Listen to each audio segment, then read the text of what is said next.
You stood there silently, turning your back on the world. Li Ya-in, the name everyone called you. For the first time in all these years, Ya-in had a name.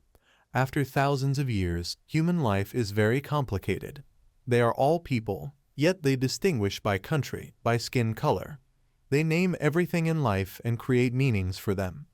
The doctor held the test results in his hand and reported to the family. The test results show that Ja-in has no problems at all, madam. Hearing that, Young-shil grew even more worried and pressed the doctor. So why still can't my child speak, then? The doctor thought for a long moment and then concluded, the boy is only 6 years old, right? It is still too early for him. She slammed the table and insisted, that is not the issue. Every time I try to talk to him, he only shows some reactions. Since he was born, he hasn't cried even once. The man stroked his chin, pondering for a long time, then said, physically the boy has nothing wrong, so I suspect whether he might have a mental illness. Young-shil tilted her head, narrowing her eyes in confusion. Mental, what? The doctor clarified his suggestion. I mean, why don't you try finding a psychologist for the boy to see? Before he finished, she erupted with extreme anger, jumped up and shouted, a psychologist? You mean I have to go to the mental hospital? What are you saying, doctor? Do you mean my child is crazy? Ya-in turned away without caring. The doctor tried to calm her. No, madam, I did not mean that. Please stay calm. But Young-shil refused to listen. Calm? How can I be calm? You glanced at her with an eye full of boredom. Ya-in began to tell her pitiful story. My mother's name is Oh Young-shil, very ignorant and arrogant. She lost her family in a battle. And not long after, Young-shil also lost her husband due to the war. She sat dazed in the evening light with her child in her arms. Young-shil glanced down at the baby. For her the world was too harsh and cruel. However, Young-shil still had a child to raise. To make a living, she carried him on her back and sold vegetables at the market. That night, the light from houses and street lamps shone dimly. The mother and child lay under a warm blanket. Ya-in suddenly remembered the few words she had said. Young-shil used to say that if children hear kind words, they will grow up well-behaved. Even though Ya-in did not respond, she still always spoke. Young-shil stroked his face and softly said, Mother loves you.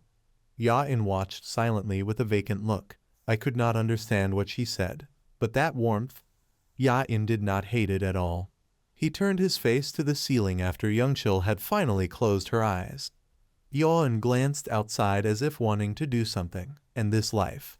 Clouds in the sky still drifted silently. Something was a little different now. The little frog sitting there snapping at prey suddenly realized something. Its eyes trembled with each small movement of the ground. When someone ran toward it by reflex, it quickly jumped away. The ragged man was being chased by a gang. He ran while glancing back to see if he had escaped. Those people pressed close behind and would not let up. At a precarious moment, he tripped over a large stone. He fell face first to the ground in panic. The leader stopped, panting and cursed. It's midnight, and you make us run like this. He trembled and staggered back, begging frantically, please, spare me. He grimaced as murderous intent radiated. What did you say? How could I let a communist live? He shouted, pleading for his life. I'm not a communist. Really, I'm not. He relented and held out a hand to reason. All right, get up and we'll talk later. If you don't stop, I'll kick your ass. What caught the leader's attention was the small shoulders standing in the clear moonlight. It was a small boy standing on a towering pole. Ya-in quietly looked down at the thugs. He stared at the boy without looking away, wondering, a kid? Ya-in silently judged them from this angle. Humans. The gang leader kindly advised him. Kid, it's dangerous up there. How did you get up there? Come down. Ya-in nodded, intending to comply. I think now is the perfect time to test it. He jumped into the endless void to the astonishment of them. As he fell, Ya-in thought to himself, the frog. He landed on the ground lightly as if on feathers and was not injured. The man behind, horrified, spoke awkwardly. What the? How could he land safely from that height? Ya-in's body glowed. He bent forward, preparing to charge. Ya-in sprinted like a bolt of lightning. The leopard. All three wore the same look of panic. Ya-in paid no attention and rushed in with bright eyes. He clenched his fist intending to deliver a powerful punch. The fat guy, fearful, raised a gun to defend reflexively. Before he could do anything, Ya-in was already in front of him, the Argentine dinosaur. He moved so fast the other two hadn't even realized the turn of events. He widened his eyes as his senses began to dim. Ya-in silently drew a conclusion. I have finished testing. A capability I have never had before. All the creatures I have ever lived with. Now I have been reborn with all their instincts. Ya-in asked himself why. He felt anguish inside, but one thing was clear. The others stood shaking like wet dogs. The other guy even peed his pants. You are. Ya-in stood silently there after sending one away. The outcome of this long journey. This life is my final life. He trembled, his mouth stammering. You. Mustering all his courage, the man shouted, Who the hell are you? Ya-in did not answer, remaining deathly silent. He coldly turned his back, making the atmosphere even more oppressive. The man anxiously waited for the result. Finally, a line of words flashed through his mind. I could have died already. They trembled when they saw the corpse of their companion. His eyes widened unnaturally, drenched in sweat. Ya-in brushed his fingers a few times to regain his composure. The fat man lay there motionless, life or death unknown. The ragged man could only gape in astonishment.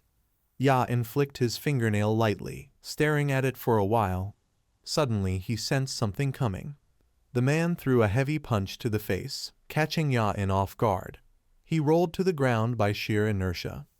Ya-in lay still in one spot, one cheek swollen. That man gasped for breath as if he had just slain a great monster. It seemed Ya-in would remain down, but instead he pushed his hand against the ground to rise. It hurts. Ya-in staggered to his feet, his gaze dark and unstable. If I show nothing, then I am just an ordinary human. Seeing him able to sit up, not even groaning in pain, the man was startled, but Ya-in slowly turned to look at him with sharp, cold eyes. He was so terrified his face twisted, unable to utter a word. Overcoming his own fear, the man swung the next punch.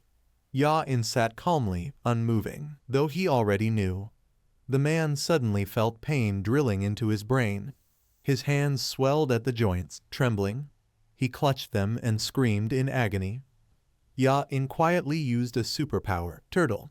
Still not appeased in anger, he seized the man's neck. It was unbelievable that Ya-in's small body could make him writhe like that. This too was one of the superpowers, chimpanzee. Ya-in whispered in his heart, as long as I reveal it. Ya-in's eyes shone so brightly that the sky was reflected in them. His breath and the man's trembling weakened. Ya-in drew back his hand, ready to deliver a decisive iron punch. I will become anything. But then a bang resounded before Ya-in could strike. The bullet had already flown. He looked down and realized the bullet had ripped open his belly, blood gushing from his mouth in his own shock. Who could have imagined the shooter was the ragged one nearly captured?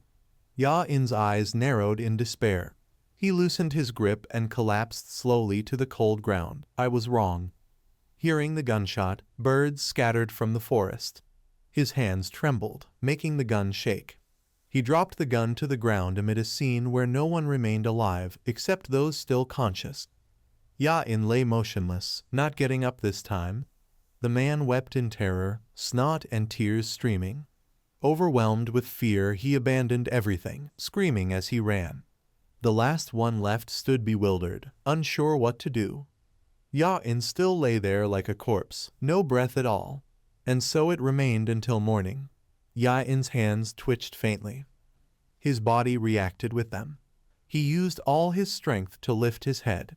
He rolled to one side, lying on his back for comfort, thinking, I've been shot by that strange thing again.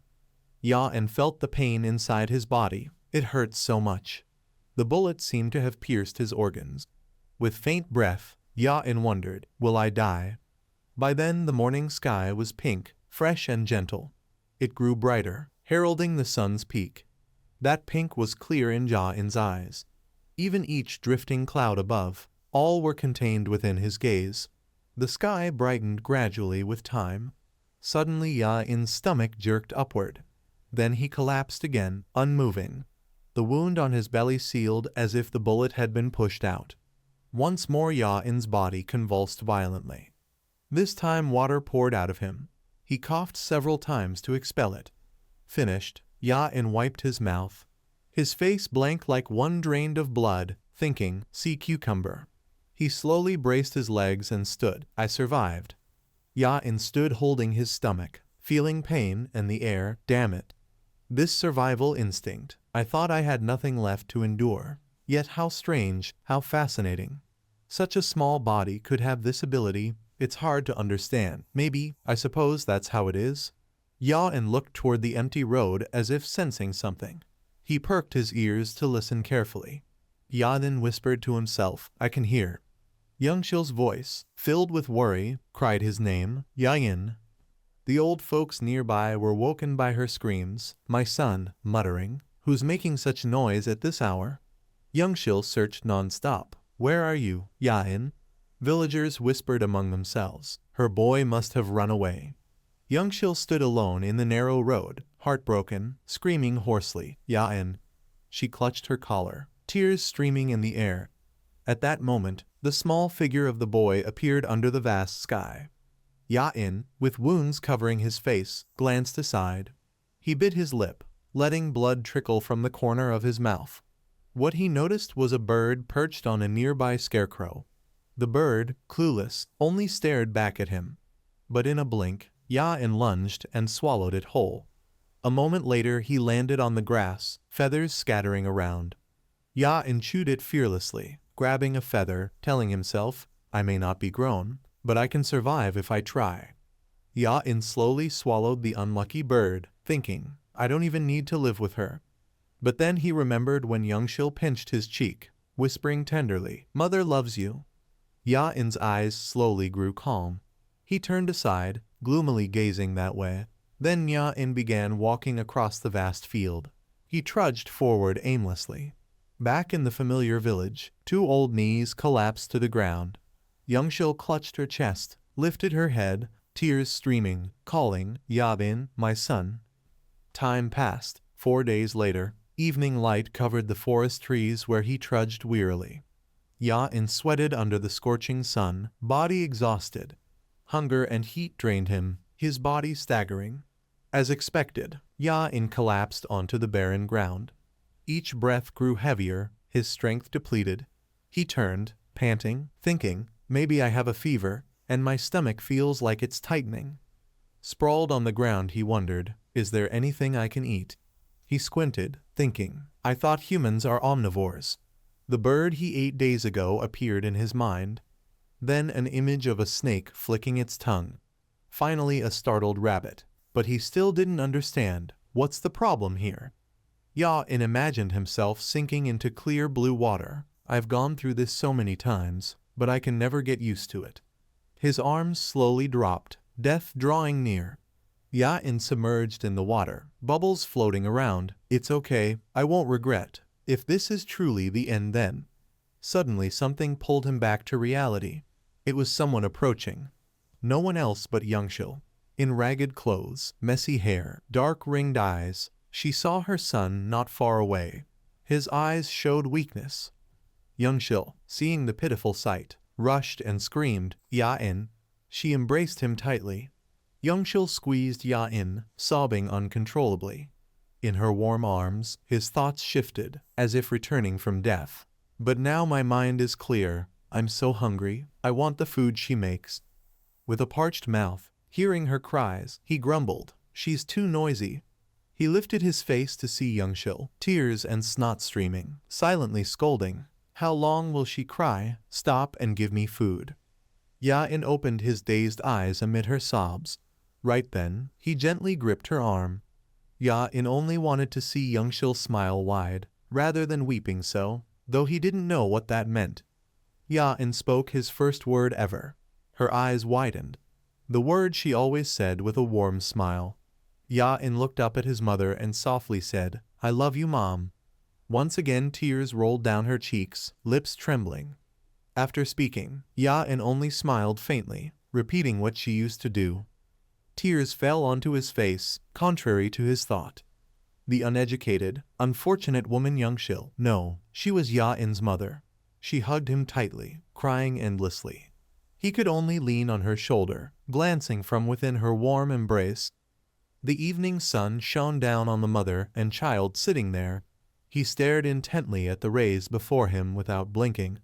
Today the sky was vast, and today the sunset was extraordinarily beautiful. As soon as she saw Ya-in, Youngshil rushed to embrace him. She screamed and cried like crazy. Of course. Let everything stay like this for a little longer. Until Ya-in can live independently. Let him try living as a human for once. At the same time, somewhere else, he tilted his head in confusion. A child? So what you are saying is, a child is what made you like this. He screamed as if he wanted the whole world to know. That's right. Kill that brat. He asked seriously. Then where is the child's corpse? Why was there only Detective On's body at the scene? Kami was choked and could not utter another word that matter. Well then, I am sure he was shot. From those words he judged. Then you were the one who shot Detective On, weren't you? Once again the man screamed loudly to justify himself. It wasn't me. Listen to me. Why aren't you saying anything? Huh? You saw it all with your own eyes. I shot that child to save you. He fell silent, head bowed, filled with thoughts. Kami waited in vain for salvation. He too was watching what he would say. That man suddenly spoke one sentence that drove him to the corner. Do you really trust him? Kami's words. Why are you blowing everything out of proportion? Kami nearly realized he had saved the wrong person. I'm tired already. Just end this conversation and arrest him. He resisted fiercely. Let go of me, detective. Why are you doing this? You saw everything yourself. That kid was the one who killed the detective. And the one I killed was that brat. No, a monster. He took out a cigarette and breathed a long puff of smoke. That man only quietly watched Kami's slow death. Why are you so noisy? He thought to himself about the two words, monster. That morning the sky was bright and beautiful. On the street people bustled back and forth. Mother and child walked hand in hand. After that day, afraid Ya-in might get lost again, Youngshil always held his hand. Ya-in felt this affection. It was so warm. He turned his eyes to the smile on her face. Ya-in did not hate what Youngshil did for him. That was why Ya-in thought this would gradually become more dangerous. In an instant winter arrived. The weather turned cold. From the school came a loud shouting voice. You people are the ones who beat my son. Are you gangsters or what? Did the teacher teach you to fight like that? The teacher struggled to calm her down. Well, ma'am, fighting is something that often happens with kids. Youngshil was not satisfied and yelled at him. What did you say? Is that what you should say to a mother? Then why don't you teach your kids to fight as well? And you all, if you dare lay another finger on my son, Ya-in, once more, I will crush your arm and break it. Youngshil fumed with rage, stressing 3 words, hear me clear. Ya-in looked at her and judged, Youngshil, only good to me. Another day among the women chatting together. Youngshil's son, that boy never talks and looks so lifeless, one old woman replied. Then surely the boy has gone through something. Right at that moment Youngshil came and picked up the whole basket. You old hags. What's wrong with you two? Her anger terrified the 2 old ladies. Oh my God. Youngshil stood there lecturing. Are you done talking yet? What did you say about my son? That the boy has gone through something. I'm sure you've lived long enough. It's about time you should go already. No one needs your opinion. Things like that kept happening. Our homeland. You must love your homeland. This place has done so much for us. Ya-in's father had been shot dead and he became an orphan. Youngshil's husband also died the same way. She eventually became a widow. She looked at the man before her and questioned, and now you want to take my place. I have been working here since my son was still in my womb. Who do you think you are? Ya-in still kept silent without a word. Youngshil grew angry, lay down on the ground and made a scene. If you force me to move somewhere else than my son, and I will starve to death. I'm not going anywhere. Instead, just kill me. If you don't intend to kill me, then get the hell out. Ya-in made the right judgment. Young-shil kept fighting against the world. Time went by like that. And finally he got used to the body and the way of living as a human. Golden sunlight reflected brightly over the fragrant flower field. Young-shil picked a flower and tucked it in her hair. She smiled and asked Ya-in, "How do I look? Isn't your mother beautiful?" He still stood there cold as always. Ya-in looked at her smile. "Whenever I think about leaving this place." Young-shil stood up and told him, "All right, let's go make food." That hand reached out to invite Ya-in. He also reached out to respond. Young-shil's hand was warm. Ya-in looked down at those wrinkles, though wrinkled. Then he followed her steps. Suddenly Ya-in spoke softly, making Young-shil dazed. "Why?" Ya-in raised a huge question. "Why fight?" She was a bit surprised by that question. He looked at his mother, waiting for her answer. Young-shil only smiled lightly and replied, "I do it so I can protect you." Ya-in gradually understood something. His lips pressed tight. At that moment a strong wind blew and knocked the flower from her hair. It was gone. Young-shil gently said to Ja-in, "The weather is getting colder. Let's go. When we get home, we'll cook meat to eat." The things he feared were about to happen. Ya-in told himself he did not want to leave. He wanted to spend more time with Young-shil. The little flower suddenly fell onto the wet ground. Suddenly someone approached, picked it up. The stranger looked at the two figures of mother and son walking away. He stared at them as if locking on prey. The man held up the flower to admire it with interest and softly said, "Found you." His face suddenly darkened, growling two words, "Monster." The law of the world is compared to the fierce lion and the weak rabbit. The strong live, the weak die. The weak must become the food of the strong. This is the law applied to all species in this world. Any creatures that participate, that join the ranks, will immediately understand. However, there are deaths you can never understand. The emotionless eyes of Ya-in flickered with a brilliant light. The feathers of birds are used to make a fan, dying so that others can endure the heat. Or else they also become part of a warm coat, dying so that others can endure the cold. Even white mice are used, dying so that others can pursue the search for new things. The shiny skin of snakes becomes a wallet, dying so that others can keep money. Some deaths are for others to hang up as decoration. Other deaths are to create joy for others. Ya-in still watched the scene below attentively, truly unlucky. In the direction he gazed, the scene of the strong crushing the weak was unfolding. That is why, Ya-in quietly observed, not interfering but still following with his eyes. On a beautiful day, he waded through a small river to collect some snails to sell. Beside him a snail quietly rested on a rock. He reached out his hand and gently picked it up. Ya-in gently placed the snail into the basket and thought to himself, "I am already 12 years old." Finally, he had become familiar with human society. In recent years, this neighborhood had changed a lot. The roads became straighter and the buildings grew taller. Ya-in slowly crossed the simple wooden bridge. Then he suddenly stopped and looked to the right. Not far away a factory was releasing thick black smoke.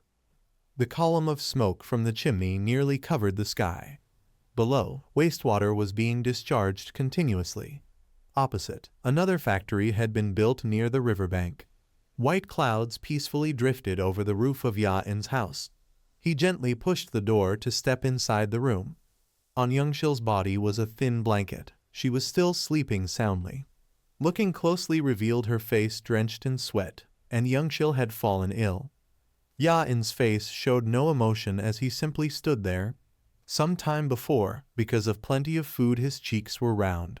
But Ya-in suddenly opened his mouth, letting them fall out. Young-shil frowned immediately. "Why did you spit it out? Was there a bone?" He silently stared at the meal, food that I instinctively hate. The cold fried fish on the plate before him was missing a piece. She deliberately added more fish for her son. "Do you know how good this is for you? Didn't I tell you how hard it was to catch?" She held up the piece of fish. "Best if you eat it. Open your mouth." Ya-in stubbornly resisted with a cold voice. "I don't want to eat it." Young-shil's face stiffened at his reaction. Then she put the fish into her own mouth. "If you won't eat, then fine. I'll eat it all. Surely everyone would crave this dish. So if you don't eat, I'll take care of it myself. Ya-in said nothing more. At that time he should have told Youngshil to stop eating it. Back to the present, he used some strength to wring the wet towel. Then he gently spread it and placed it on her forehead. Youngshil woke up suddenly. The illness made her eyes dark and weary. When she turned to the side, she saw Ya-in sitting there taking care of her. Joy was lit inside her. She smiled weakly. Yet Ya-in still remained silent like a machine. After a while, he calmly stood up. That action made Youngshil curious. Going to school? Ya-in quickly nodded as his reply. Hearing that she smiled even brighter. All right, enjoy studying. Though her words did not make him happy, Ya-in still paused to look at her a little longer. Time passed quickly. The neighborhood in the afternoon was bustling with people. Sellers and buyers happily exchanged. Here, the basket was full of round apples. Ya-in stood alone before the stall. They destroyed everything to satisfy themselves. And then that satisfaction led to the suffering of others. But why did Youngshil have to bear that pain? His eyelids lowered slightly from those thoughts. Then Ya-in put the red apple back into his basket. Suddenly another strange hand touched it. Looks tasty. The man continued to talk. How much? Ya-in lifted his face to look at him before replying. 10 won. He casually took a bite of the apple. Too expensive. Meanwhile, Ya-in thought, each person is a separate being. Human society created laws to maintain peace and to limit endless boundaries. Before this, he had broken a law no one dared to. He smirked into a smile, but delicious. Meanwhile, Ya-in kept thinking, killing. Those blue eyes glanced upward a little. He conveniently explained, I had planned to visit you before, but I wanted to watch you. I wanted to observe how monsters usually develop. His tone suddenly turned mysterious. Let me ask you a question. His comrades quickly gathered in full. Why are you pretending to be human? Ya-in did not care about the question. He kept absolute silence. Seeing that he did not hesitate further, Ya-in still did not speak. Everything afterward went very smoothly and easily. Arrest him. The people living nearby gathered into a crowd to watch. On Ya-in's thin arm now a handcuff was locked. After capturing Ya-in, they handed him over to a policeman. Tae-yoon carefully observed him. You accept leaving with this thing on your hand. Even if they accused him, Ya-in remained emotionless. He was being investigated for espionage. In that silence only his voice was heard. If you are a spy. Tae-yoon smiled. Then your mother must also be a spy. They have already sent someone to capture her. Just mentioning Youngshil immediately made Ya-in react. Tae-yoon continued mumbling. It seems she is not very well. I don't know if she can handle this interrogation. Spy investigations are quite tough. After a long time dormant, Ya-in's power slowly awakened for the first time. He stopped rambling and quickly realized something. The policeman pointed at two men. Hey, you two, stay away from him. Stand there and you might die. At first they stared, not understanding the situation. What? But for Ya-in, energy gathered in his legs and the ground began to crack. Civilians around immediately staggered from the tremors. He simply stood there, but it was enough to shatter a large piece of ground. The men guarding him cried out in panic. What? Only Tae-yoon secretly smiled slyly. Ya-in did not hesitate and darted forward at great speed. He escaped their encirclement and ran away right before their eyes. The crowd began to panic. That brat, what is happening? How can this be? Tae-yoon immediately spoke. Don't you understand? His face had now turned cold and distant. He calmly watched Ya-in running away. He is a monster. At the same time, Ya-in ignored everything and just rushed ahead. Humans had called him a monster. He had been underestimated. The speed he reached was so fast the surroundings could not be seen. Ya-in's lips curved upward. I can become anything. And so, on that day, he became a disaster. Another day like any other came in a very peaceful way. Rays of sunlight from above shone down on every street and building in the city. The reason why humans are considered the center of the world despite their frail bodies is language. Ya-in quietly blended into the crowd thanks to language. Their complex communication allowed them to create different groups and develop civilization faster than any other species. People kept rushing past his sight, and Ja-in also understood their language. Even as he grew up, his face never changed. Ya-in never forgot. The only person he engraved deeply in his heart was Youngshil. Was this a blessing? Then the painful memories of their separation suddenly resurfaced. That was also the first time Ja-in shed tears, or was it a curse? On that day, the clear water rushed by swiftly. His feet splashed the stream as he stepped through. Ya-in ran fast across the place where he once leisurely collected snails. When he reached the right spot, he lowered himself to take momentum, preparing for a powerful leap. Then he jumped high, making his body easily cross a long distance. Thanks to that jump, Ya-in quickly passed over the trees and reached the familiar dirt road. He landed on both feet and easily maintained his balance. Next, Ya-in clenched his mouth to take a deep breath. Energy gathered in his calves, making them bulge. He focused on the force that allowed him to jump higher than ordinary people. Sweat was blown away by the wind, but those determined eyes stayed firm. As the afternoon approached, the orange color could easily be seen on the white clouds. Meanwhile, at the police station, silence covered everything. Kyung was smoking when someone spoke to him. "Are you all right?" He coldly replied, "What?" His colleague worried, "I saw you being kicked out by the boss." Kyung said nothing more, only quietly stared at the cigarette. The other sat down beside him. "I also think it is strange, the truth that a 12-year-old child is a spy." While lighting another cigarette, he shared his thoughts, and the truth that this child made many people gather together to capture him. "I heard he always behaved rudely with everything." His reply was emotionless. "I know." The colleague curiously asked, "Then why did you not stop him?" That question seemed to echo 1,000 times in his head. "Why?" Kyung suddenly remembered the moment Ya-in met his eyes and smiled. When he looked down, he saw his hands trembling unconsciously. Even a fleeting thought was enough to frighten Kyung into shaking, "Because I am afraid." The scene shifted to the simple house where Youngshil and Ya-in lived. Sung Min raised his eyebrows. "Here, right." Dong-su checked the information again. "Yes, this must be the place." They gathered quite a crowd in the empty lot. "Bring her out." The team understood immediately. "Got it." Before barging in, they carefully checked first. "Is she inside?" At that moment, the figure of Ya-in faintly appeared. "Is anyone there?" He landed on the ground behind them. The strange sound immediately drew all their attention. Dust around him had not even settled from his landing. Ya-in looked up with a face drenched in sweat. At first they were confused. "What is that? Where did he come from?" Sung Min spoke first. "Are you the child living here?" Ya-in nodded in answer. The man next to him whispered suspiciously, "Do you think Boss Kim made a mistake? Look at the boy." He muttered vaguely, "Well, we will know once we investigate. But for now, capture him." Dong-su nodded. "All right, understood." The tall figures quickly blocked Ya-in's sight. "Brat." They looked at him with frightening eyes. "Why not come along with us for a while?" His fingers began trembling as if about to strike them away. But at that moment the door opened. Ya-in stopped his intent and looked toward the sound. Youngshil appeared with her frail body. "What is going on?" All the men turned their eyes to her. Her gaze ignored every obstacle and quickly found him. Youngshil was so shocked she could only stammer a few words. "Ya-in." He immediately looked at her and muttered, "Surely the mother. She looks sick."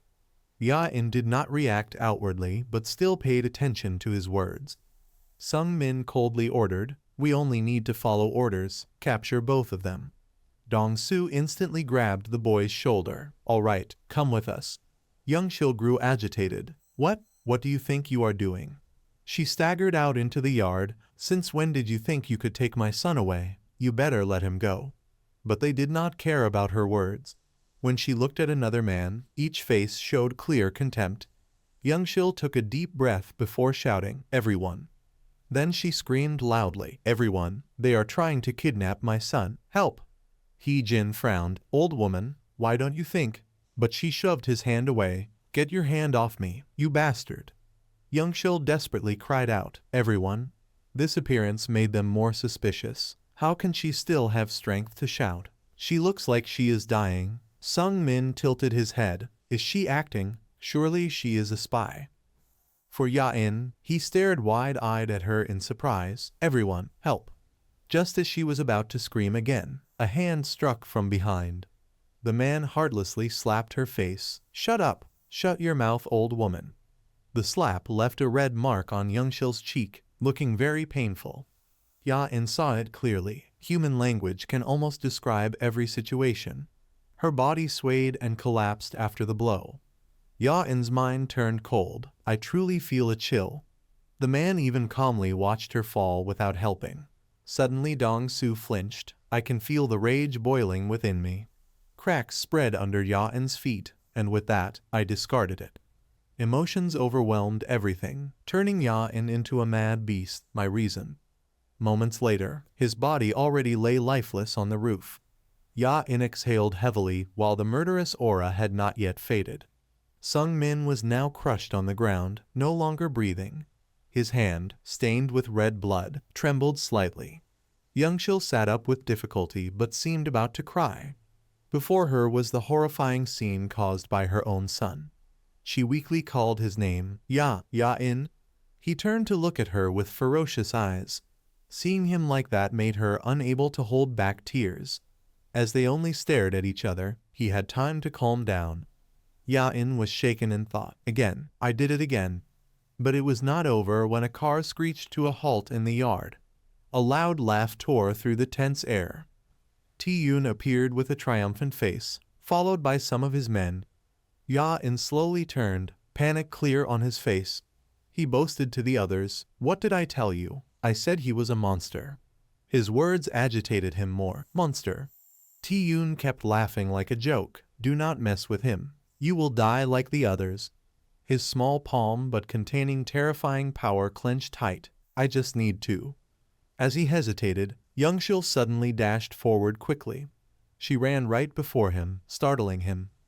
Then she loudly confessed, I killed them, arrest me. Youngshil kept insisting, I killed them, I killed them. She risked herself to defend Ya-in, my son did nothing. That only made him more confused. It is all my fault. Tae-yoon and the others froze.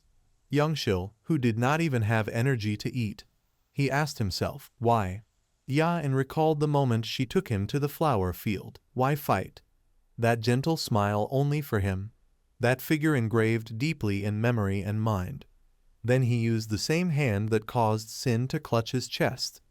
Youngshil still tried to make noise and draw the police's attention. Tears began streaming down Ya-in's cheeks. Only now did he realize, Mother did that to protect me. Did that? Tae-yoon stared at Youngshil, who was shouting loudly, I killed them. My son did nothing wrong. She frantically took all the blame onto herself. It was me. Arrest me, arrest me. Youngshil insisted to the police. It was me who killed. The men still looked at her, shouting with annoyance. Tae-yoon's face grew darker and darker. Ya-in stood behind Youngshil, still crying in agony. His tears continued streaming down his face. Tae-yoon cocked the gun in his hand. He aimed straight ahead. Here.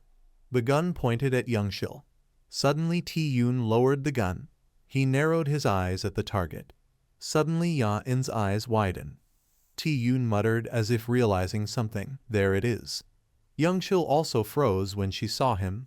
A loud gunshot rang out. Birds flew away in panic. She could not believe the scene in front of her. The bullet struck Ya-in, leaving a large burn mark on his hand.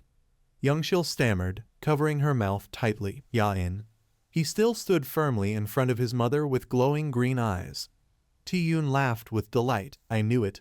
It's her. Shoot her. Youngshil looked at them in confusion, while Ya-in still stubbornly stood in front of his mother. One subordinate hesitated and asked Tae-yoon, Boss, if they are not resisting, should we? He angrily shouted in his face, You stupid dogs. Don't you understand what's happening? Do you want to end up like them? Their faces turned pale as they looked at him. Tae-yoon screamed furiously. This is an order. He shouted madly, Fire. Ya-in looked at the row of guns aimed at him and his mother. Youngshil also opened her eyes wide in fear. Ti-Yun shouted and fired. Kill them. Ya-in saw the bullets flying toward them. I can do this. He burned with determination. I must do it. Ya-in looked at his panicked mother behind him. Every life I have lived. His eyes suddenly shone with a strange green light. Must fight back against them. Countless bullets flew toward the two. Ya-in calmly raised his hand. With bare hands he blocked the bullet flying at Youngshil. She fell back in terror. Ya-in smiled with satisfaction. Perfect, I can do it. He encouraged himself. Hold on. His own body became like an invisible shield, blocking all the bullets aimed at Youngshil. She stared at Ya-in in amazement. The gunfire still poured down. Smoke rose from Ti-Yun's gun. He sweated as he looked at Ya-in. Youngshil also trembled as she watched him. Ya-in, filled with fighting spirit, still faced forward. Drops of blood dripped from his hand. His shoulder was struck by a bullet. Blood also appeared on his face.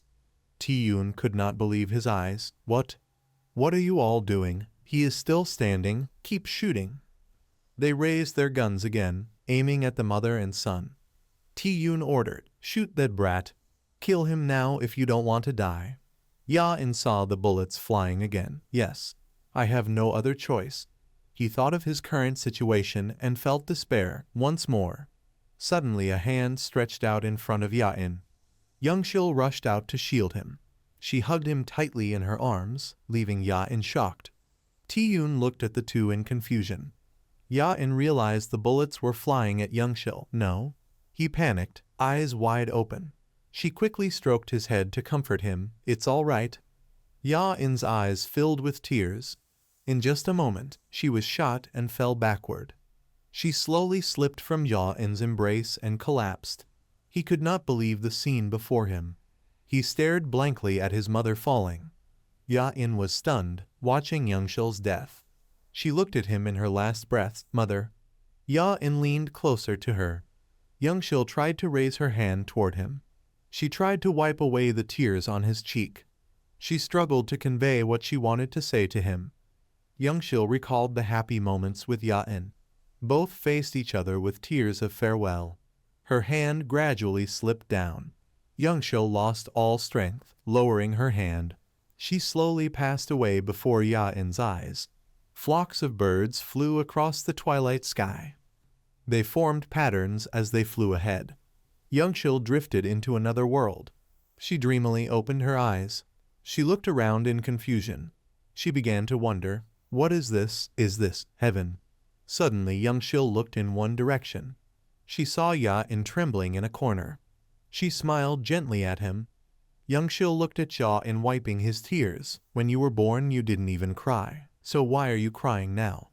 Ya-in wept and spoke. I'm sorry. I'm truly sorry. I don't know what to do. Why do I have these powers? It's all my fault, mother. If I had known this would happen. Youngshil gently embraced Ya-in. She softly comforted him. It's all right. It's all right. The truth is, the fact that you were born as my son was already the greatest thing for me. Thank you. Ya-in buried his head in his mother's chest. Yeah, I will. See you again soon. Youngshil gazed intently at her son. She placed her hands on his shoulders. Ya-in. Promise me. She looked straight into his eyes. Ya-in also looked at his mother. She whispered her final words to him.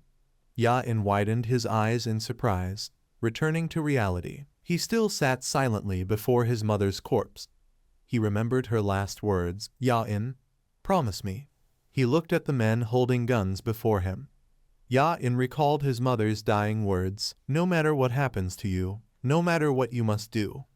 Ti-Yun still stood stunned at the sight before him. He saw Ya-in's entire body wrapped in a strange green light. By Ya-in's ear, his mother's voice still echoed. Please, keep living. Ti-Yun frowned and thought to himself, why does that man keep clinging to Ya-in? No matter how many reasons there are, the answer is already clear. He looked at Ya-in facing him and his men alone, proud. Humans are proud of their understanding of the world around them, and they fear what they cannot understand. That is why he wanted to end everything. Ya-in stared at his mother's body on the ground. Live. I cannot coexist with humans. Live. I will have to suffer or kill other people. He remembered the image of his mother's advice. At that time she looked at him with tears in her eyes and told him, only need to. 2 words engraved deep in his mind, just live. Ya-in remembered his mother's words. He closed his eyes and silently made up his mind, all right, I will live. Ti-yun and his men were surprised by his change. Suddenly, Ya-in turned his head and ran away, his mother's words echoing in his ears, no matter what happens to you, no matter what you must do. Youngshil's tears still lingered at the corner of her eyes. Ya-in pressed his lips tightly, following his mother's words, I will still live. He leapt onto the rooftops to avoid the pursuit of the police. He glanced back to see if they were chasing him. Ti-yun frowned in tension. He angrily shouted, what are you doing? He's running away. Get in the car. He is very weak now. This is our last chance to catch him. Hurry up. His screams still echoed on the road as Ya-in fled. Catch him. The sun gradually set. Dusk began to appear. The sound of cars rolled in, crushing the flower fields. Ya-in continued his escape. The car pierced through the vast flower field just to chase him. He recalled the moments when he and his mother had planted those flowers. Ya-in pressed his lips tightly, still determined to run forward. He took more steps. Suddenly he slowed down. Then Ya-in stopped completely. He faced the car still chasing him. His sudden stop surprised Ti-yun who was driving. He also stopped the car right in front of him. He and his men got out laughing with delight. What's this? Are you done running? Why don't you try running some more? Ya-in muttered, repeating his words, run. I can't do that there. Mother would be hurt if I did that. Sorry. Ti-yun still confused. What? Ya-in covered his face and confessed. The people I killed before, the people I killed just now, and all the people here too. Everyone must also have mothers. Out there surely there are people you love dearly, and people who love you. Just like me. Ti-yun laughed mockingly. He sneered at Ya-in. For a kid, you sure know how to talk. Ya-in ignored him and continued. I know well that I have done something very wrong, but... Ti-yun flinched as he listened. Ya-in's voice still rang out. You all did the same things. You kill people mercilessly. You destroy and wipe out everything. They all remained silent, watching Ya-in. He lifted his eyes and looked straight at them. I always questioned it. Why do I have to reincarnate again and again? Why do I have this power? Now, finally I understand. Ti-yun's eyes widened in horror. Ya-in clenched his fists with surging power. All of you useless creatures. I was born to drive your kind to extinction. Ti-yun and his men clenched their teeth, trembling as they looked at him. Suddenly he looked up. Ya-in flew straight into the sky before the astonished eyes of the robbers. The 6 of them stared at him floating without blinking. Ya-in remained in the air. He shot down toward them like an arrow. Ti-yun screamed in terror. Ya-in dove down, making the surroundings seem to explode. Flowers scattered in the air. The car flipped over, spewing smoke. The robbers were crushed to death by rocks. Ya-in coldly stared at their corpses. His eyes grew increasingly indifferent as he looked at them. Ti-yun weakly muttered, I knew it. I was right. You need to die. A monster like you must not exist in our world. Ya-in bluntly replied, yeah. He stepped closer to him. He stared at Ti-yun. You're right. You should have killed me. Ti-yun, pinned under a rock, also looked at him. Ya-in slowly bent down, but you failed. He slowly reached out his hand to attack. He looked at him with a dark gaze, and, in return, all humans in this world, every one of you, will suffer my wrath. His attack made Ti-yun scream miserably. Blood splattered everywhere from his body. Night gradually fell. Ya-in alone carried his mother's body, walking quietly down the road. The moonlight seemed to shine brighter on the scenery around him. Ya-in carried Youngshil and kept walking endlessly. Maybe he was already tired. He began to hear Youngshil's voice, something he could not hear. He began to recall the good memories with his mother, when she caressed him, held him in her arms, her satisfied smile, and when Youngshil held his hand tightly. The image of his gentle mother always existed in Ja-in's mind, the words he had heard dozens of times. Finally Ya-in responded. He whispered in the dark night, "Me too." Dark night. Ya-in kept walking in the dark night. He silently remembered the years I was with my mother. It felt like they passed in the blink of an eye compared to the millions of years I had lived. That fleeting time was everything to me. I felt the endless love I had never had before. I felt endless joy. But mother is no longer here. He gradually walked slower. Then he completely stopped. Ya-in thought to himself, mother died because of me. No life or death ever hurt me like this. His eyes grew increasingly sorrowful. He remembered the image of Youngshil, life. Ya-in silently could not utter a word. He still seemed to be standing frozen in that field. He continued walking with small steps. Ya-in lifted his head and looked forward. All right, mother. In another place, among frozen mountains in the icy space, Jae-hoon held his hunting gun tightly and looked ahead. He was aiming at a large bird on a tree branch. He pointed the gun straight at it and aimed. The bird seemed to sense his presence and turned to look. It was immediately killed by Jae-hoon with a single shot. He laughed with delight. Bullseye. Suddenly someone appeared, surprising him. He was bewildered to see Ya-in, dazed, a child. Jae-hoon immediately approached to get acquainted with him. Kid, how did you get here? These hunting grounds are very dangerous. Ya-in stayed silent without answering. He suddenly realized, this is the first time you've seen a pheasant, right? Big, isn't it? It's been a long time since I saw one this big. The boy questioned Jae-hoon, are you proud of that? He slowly clenched his fists as streams of power spread through his body. Ya-in looked at him with eyes full of danger. Jae-hoon was still confused looking at him. He asked Ya-in, where are your parents? The boy suddenly grew gloomy and said nothing. Ya-in quickly answered, they are dead. Jae-hoon seemed to sympathize, looking sadly at him. He stepped closer to Ja-in. He wrapped a scarf around the boy's neck. Winter is coming. Are you cold? Why are you wearing such short clothes? The boy looked up at Jae-hoon blankly. He turned his back and walked away. For now come to my place. Ya-in silently observed him. The blue sky covered the vast mountains. Su-jae gently looked outside the door, hearing a loud call. Mom, I'm home.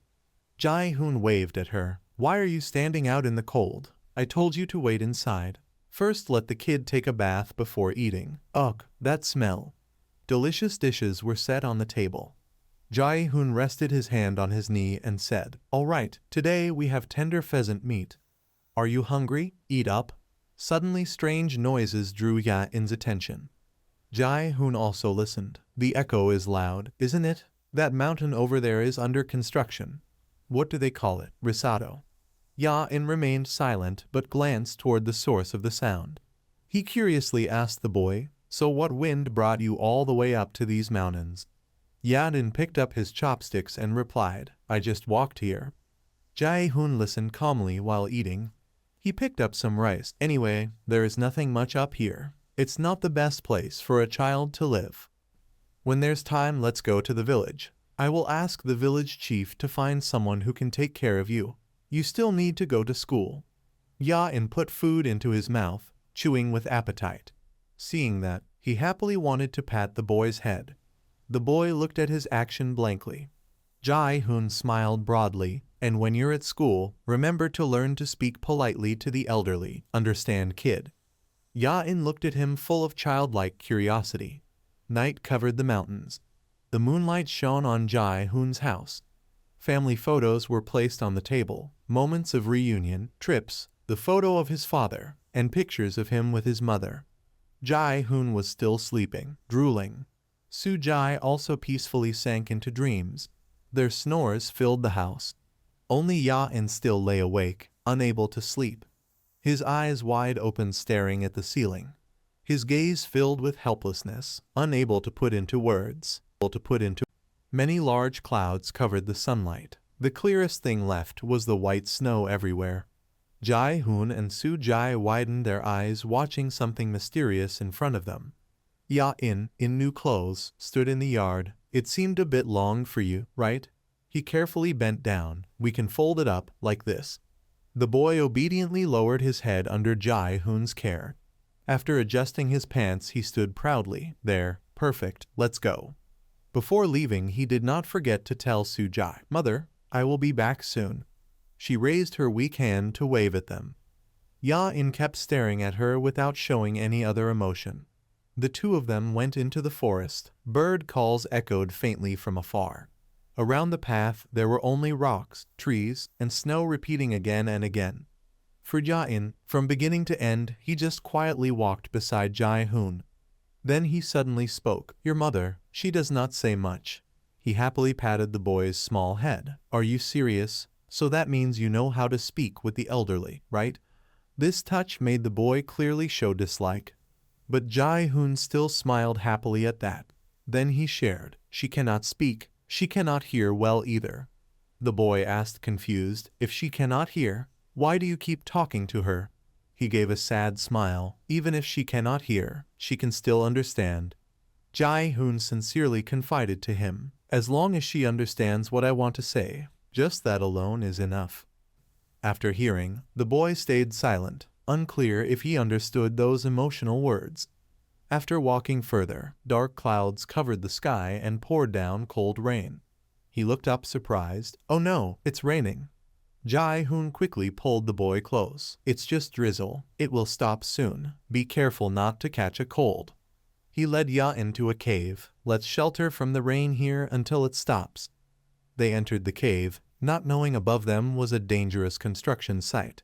Some tree trunks had been cut but not cleared, still piled up high.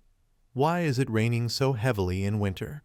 The rain did not stop but kept pouring onto the roots. When water soaked into the ground, the disaster began. Rocks and earth fell straight down, ready to sweep everything away. Thunderous noise erupted, trees, rainwater, and countless debris piling together. In that dangerous moment, Jae-hoon pushed Ya-in out of the cave in time. He himself was trapped inside and could only breathe faintly. Seeing the boy confused, he forced himself to speak. "Are you all right?" Ya-in was drenched, his face full of horror and panic. He rushed to Jae-hoon while trees around were uprooted. Ya-in desperately dug the earth around him, but it was useless. He breathed with difficulty. "What should I do?" The boy tried to rescue while reassuring him. "Wait, I will help you get out." But Jae-hoon's eyes were slowly darkening. "Mother, my mother." That weak cry froze the boy. "Mother." Finally he fell silent, no longer moving. "No." Ya-in's lips trembled, wanting to say something, but he could not. Only dry branches and cold rain remained. He stood frozen in front of the body trapped in the rubble. Time passed. The rain around him grew louder. Ya-in bit his lip tightly and ignored everything happening. He lifted his face upward. "The mountain over there is under construction." Raindrops fell onto his pale skin. "What do they call it?" Everything sank into gloom, blended with a dark sky and cold rain. "Risotto." Time passed, but the rain did not lessen.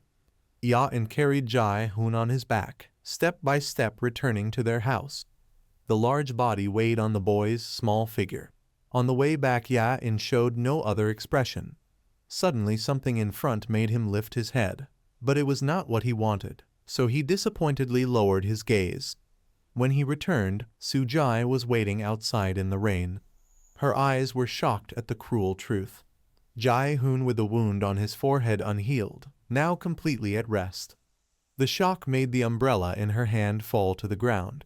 Ya-in only saw an unopened umbrella lying in the rain. After countless events, the rain finally stopped, leaving some branches not yet dry. The sky returned to peaceful blue, raindrops sparkling on the eaves. Ya-in sat outside to watch that rare, beautiful moment. His emerald eyes followed the falling drops. Light shimmered for a moment.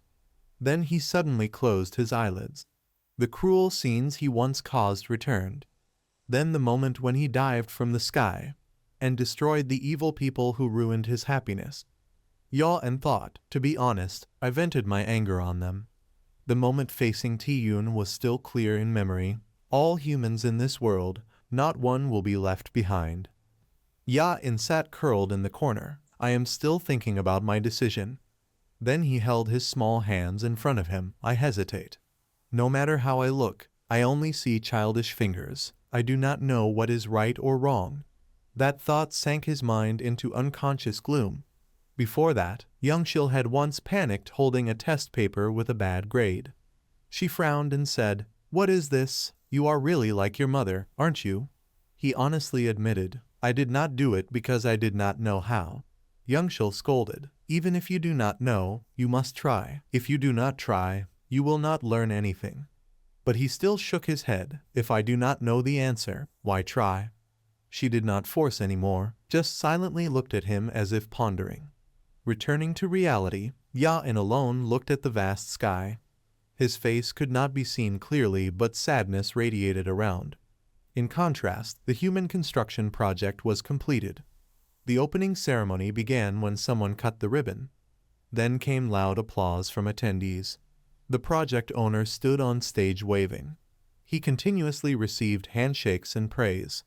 But his face suddenly changed when he saw it. The project owner asked, "Who is that over there?" The person beside him answered, surprised, "What?" From this side, Ya-in calmly walked straight toward them, a child. This incident annoyed him. Is there no security at the gate? On such an important day, how could they let someone in so easily? His staff quickly reacted. "I will drive him out immediately." Hearing that he was temporarily satisfied but sighed. The young man stood blocking in front of the boy. "Kid, you are not allowed here." Before he could finish speaking, he suddenly froze. "Go." A trail of blood followed Ya-in's steps from the bodies he had dealt with. The boy cared for nothing but his own thoughts. "If I do not know, then just try." At that time Youngshil had advised, "Even if you get 20 points or even 0, who cares?" She smiled and encouraged him. Making mistakes is not really wrong. Thanks to that encouragement, now he appeared here.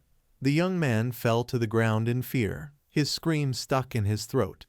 Drops of blood dripped from Ja-in's hand. "If you are truly at your limit, then just do what you think is right." Then Ja-in slowly lifted his head, his lips pressed tighter. He bluntly said to the young man, "I will not hesitate anymore." Half of Ya-in's face darkened. "All of you will die by my hands," he declared with determined eyes. "The reason is, because I want to." The small figure of Ya-in stood looking toward the majestic mountains. His body was lonely beneath the sky, and the hidden thoughts in his heart gradually revealed, unceasingly progressing, unceasingly growing. Extinction was not easy at all, but I can do it. Ya-in stood there trying to feel the beauty of this cruel world. His eyes were soulless, no longer carrying the innocence of his age. Drops of blood kept falling from his small hand. Behind the place where Ya-in stood were countless corpses that had left the world. The sunset gradually fell upon the cliffs, creating a poetic scene. He was standing looking at a high mound and staring at the portrait of Jae-hoon. Ya-in wondered, was it too shocking because her son died? She passed away in her sleep a few days after that. He glanced at his grandmother Su-jae beside him. Ya-in's eyes carried sorrow, some despair, and also curiosity. He carried that expressionless face when he returned to the house. Ya-in sat on the steps in front of the door thinking, "Let's see. First, I have to determine what power I have." Raising his hand, he observed carefully, carrying a bit of expectation. That small hand carried something new. Ya-in guessed, "Now I can use the power of every species. I can become anything." In his blue eyes lay many questions. Ya-in recalled the scene when he was injured and reasoned. "The problem is, if I do not actively think, I will return to being just an ordinary human." He sat there for a long time, watching the evening sunset and thinking about the future. Ya-in decided, "I cannot keep doing everything like this." From behind his back looked determined, still sitting motionless as if trying hard to find a direction at the crossroads of the future. Time passed swiftly. 1 year had gone by, on a beautiful day where a train rushed along the tracks. Inside, the conductor was focusing on his job. Suddenly his eyes were startled looking outside. Before him, Ya-in was standing firmly in the middle of the tracks. His eyes still carried no emotion, but the corner of his mouth showed confidence. The conductor panicked, his brows furrowed tightly. When the train approached Ya-in, he moved swiftly like a cheetah. That small body was thrown far away, head striking the ground. The conductor clenched his teeth anxiously, opened the door, and stepped out to check. Ya-in's hand with calloused marks slowly touched the hard ground. The conductor trembled in fear, sweat soaking his face. He looked around bewildered but did not see any trace of the boy, as if what just happened was an illusion. Far away, Ya-in's body moved deeper into the forest. His mind assessed the toughness of a clam shell. Ya-in firmly judged, I have been able to maintain that state in my subconscious. Above, the sky was still clear with white clouds. Another year passed. On his head a white cat yawned lazily. Around Ya-in were now many friends from different species. He looked up at the small cat. Now Ya-in had a new skill. I have learned to communicate with all creatures, not through words. The brown bear pressed against him seeking sympathy. Ya-in guessed. If I had to describe it, I would call it telepathy. His hand slowly reached out with slender joints. Ya-in placed his hand on the bear's head. It was easier than I thought. A sixth sense developed, although basic knowledge of animals helped. A faint smile appeared on his lips, but mostly thanks to the instinct of this body. Ya-in looked up at the flying creatures. He felt warm inside. Most creatures on Earth seemed to like humans. Ya-in's eyes unconsciously looked upward. He calculated, this is quite controversial. Pieces of clear sky mixed with white clouds created a peaceful space. 5 years had passed. Ya-in's legs had grown longer. He had become a teenager. His body matured physically. Ya-in decided, I think it will be useful to maintain this physical state. His eyes were resolute, so I combined it with the ability of the turtle. 10 years passed. Factories spread toxic waste into the environment. Household waste materials flooded the rivers. Elsewhere, trees were still green, bringing fresh air. Ya-in sat there pondering. My communication skill is not limited to creatures. He placed his hand on the ground, creating strange energy. Ya-in could sense earth, water, and even trees. He closed his eyes, slowly meditating. No, there is life in those things. Outside the vast universe, the image of the planet appeared with the sun's rays. This earth. Ya-in closed his eyes tightly. I can feel it. After a while he opened his eyes and concluded. It is in torment.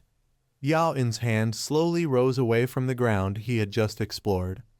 His lonely figure stood there looking toward the city where houses were built. It was dying slowly. 30 years. Ya-in's hand clenched. I have the ability to train my skills. His eyes opened indifferently, and what I can do is limitless. Ya-in stood there watching the mountain he had just split in two. His hand carried great energy that spread a powerful aura. Furthermore, I discovered I can combine skills together. Ya-in clenched both fists. His eyes sparkled. That means? Ya-in looked toward the pollution happening. I am ready. His body emitted murderous aura to the sky. Should I do it? Not now. In Ya-in's pupils there was hesitation and doubt. The tall buildings appeared and disappeared behind the long, swaying trees. Ya-in clenched his hands tightly together. His eyes dangerous. Simple as that. His feet created 2 large flames, transmitting heat down into the ground and pressing force upon it. The ground beneath Ya-in began to crack from the heat. Repeating like that several times could cause an earthquake. Each fiery pulse was transmitted deep into the earth. A terrifying earthquake split the earth in 2. With my current power, I can create an earthquake spreading to 6 continents across the entire earth with the same magnitude. An earthquake that would split those 6 continents into small fragments, with more than half of them struck by ocean waves. No one would be able to survive such a catastrophic tragedy. Ya-in imagined himself standing upon piles of human bones, the extinction of humankind. Smoke began to rise, his eyes soulless. That is what will happen. Ya-in lifted his eyes to the flock of birds above. Simple as that. But humans were not the only beings who would sacrifice. His eyes sank. Even so, I will still do it. Ya-in pressed his hands together, struggling inside. I will do it, but I hesitate so much. The heat from his feet began to spread. Ya-in thought, I have been lonely for many decades. I should see how humans have developed by now. Why must I do this? I have been observing them since they first began. Ya-in's eyes carried many hidden burdens. He remembered the gentle figure of Yongshul and the honest man Jai-hoon who passed away too early. His lips tightened. Well then, because I can do whatever I want. Ya-in's body gradually loosened. His arms gently dropped to his sides. His mind was calm, the heat from his feet released from the ground. Ya-in's figure drifted lightly in the wind with hesitation. There is no need to rush. The ship moved gently upon the calm blue water. Waves softly touched the golden sand. The waste increased day by day and was thrown everywhere, he thought, no matter where I go. Walking through forests with towering ancient trees.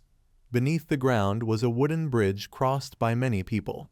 Trash began to appear in the forest. Ya-in was dissatisfied. Even when I try my best, I still cannot find a place where humans have never set foot. His rough feet moved along the solid roads. Ya-in walked on the wide road at night. He reasoned, let's take this road as an example. Ya-in's back was gloomy in the night, creating a strange feeling. His eyes blazed. Streams of strange blue energy appeared around his body. Ya-in stood still on the road waiting for a car moving toward him. The driver, terrified, steered desperately to avoid. Suddenly on the cliff a huge rock was falling. Its position was aimed directly at the white car he was waiting for. Ya-in stood tall watching as if observing an enemy falling into danger. He recalled memories. Just recently, this had once been a forest full of the faint fragrance of acacia flowers. Ya-in stood there. His expression grew frightening, sinking into the night. Yes. His hand slowly clenched into a fist. I am too tired already. Ya-in's eyes grew determined. Then now I will just deal with all of them. The car's headlights shone on him, attracting his attention. Ya-in turned to look at the car, losing control, rushing toward him. In his eyes there was disgust, too noisy. The headlights grew brighter, making Ya-in hate more. Those noisy sounds do not belong to this world. Screams echoed from inside the car. Suddenly his whole body stiffened in shock. Ya-in remembered the familiar flowers of the past and his mother's voice. How do you feel? His eyes lit up as if seeing the light of his life. Yongshul appeared in Ja-in's mind with a sweet smile, asking, how do you feel?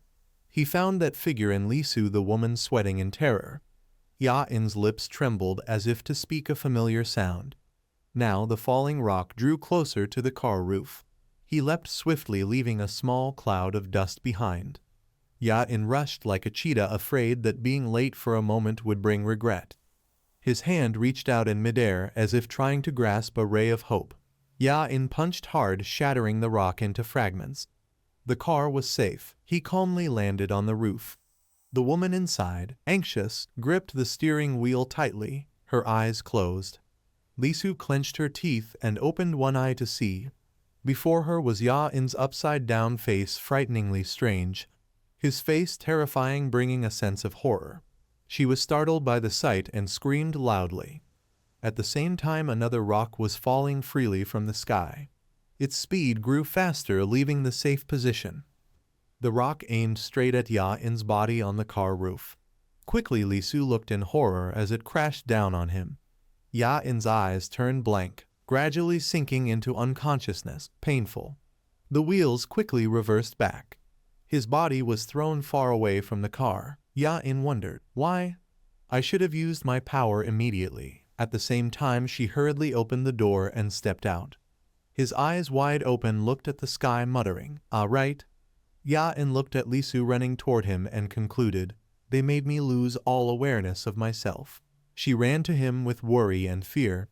Ya-in's vision narrowed, only hearing Lisu's calls. They are really alike. His pupils grew distorted, showing fatigue and disappointment. His eyes slowly closed, leaving only consciousness with the screams. Finally his eyes shut tightly with thought. Again, it has been a long time since I felt this. A feeling I have experienced thousands of times. Disappearance.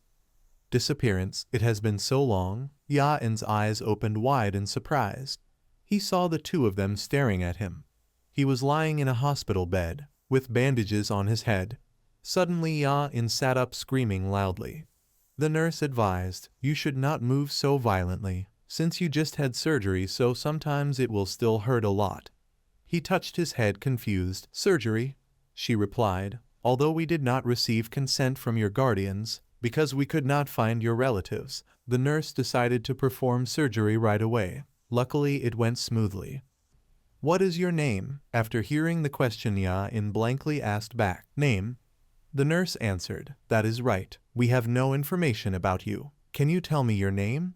He fell silent as if trying to remember something. Seeing that, both women fell silent in surprise. Ya-in looked up at the ceiling. Strange, why can't I remember? Lisu realized. Ancient tongue. The nurse asked, You do not remember? Suddenly in his head a voice kept urging, and the blurred image of a gentle smile of a somewhat familiar woman. Memories rushed back. Ya-in let out a moan. I remember now. He firmly introduced. My name is Li Ya-in. The nurse reported to the doctor. Li Ya-in, age unknown, current address unknown. The doctor asked, No information about him and amnesia too? She replied, Yes, that is correct.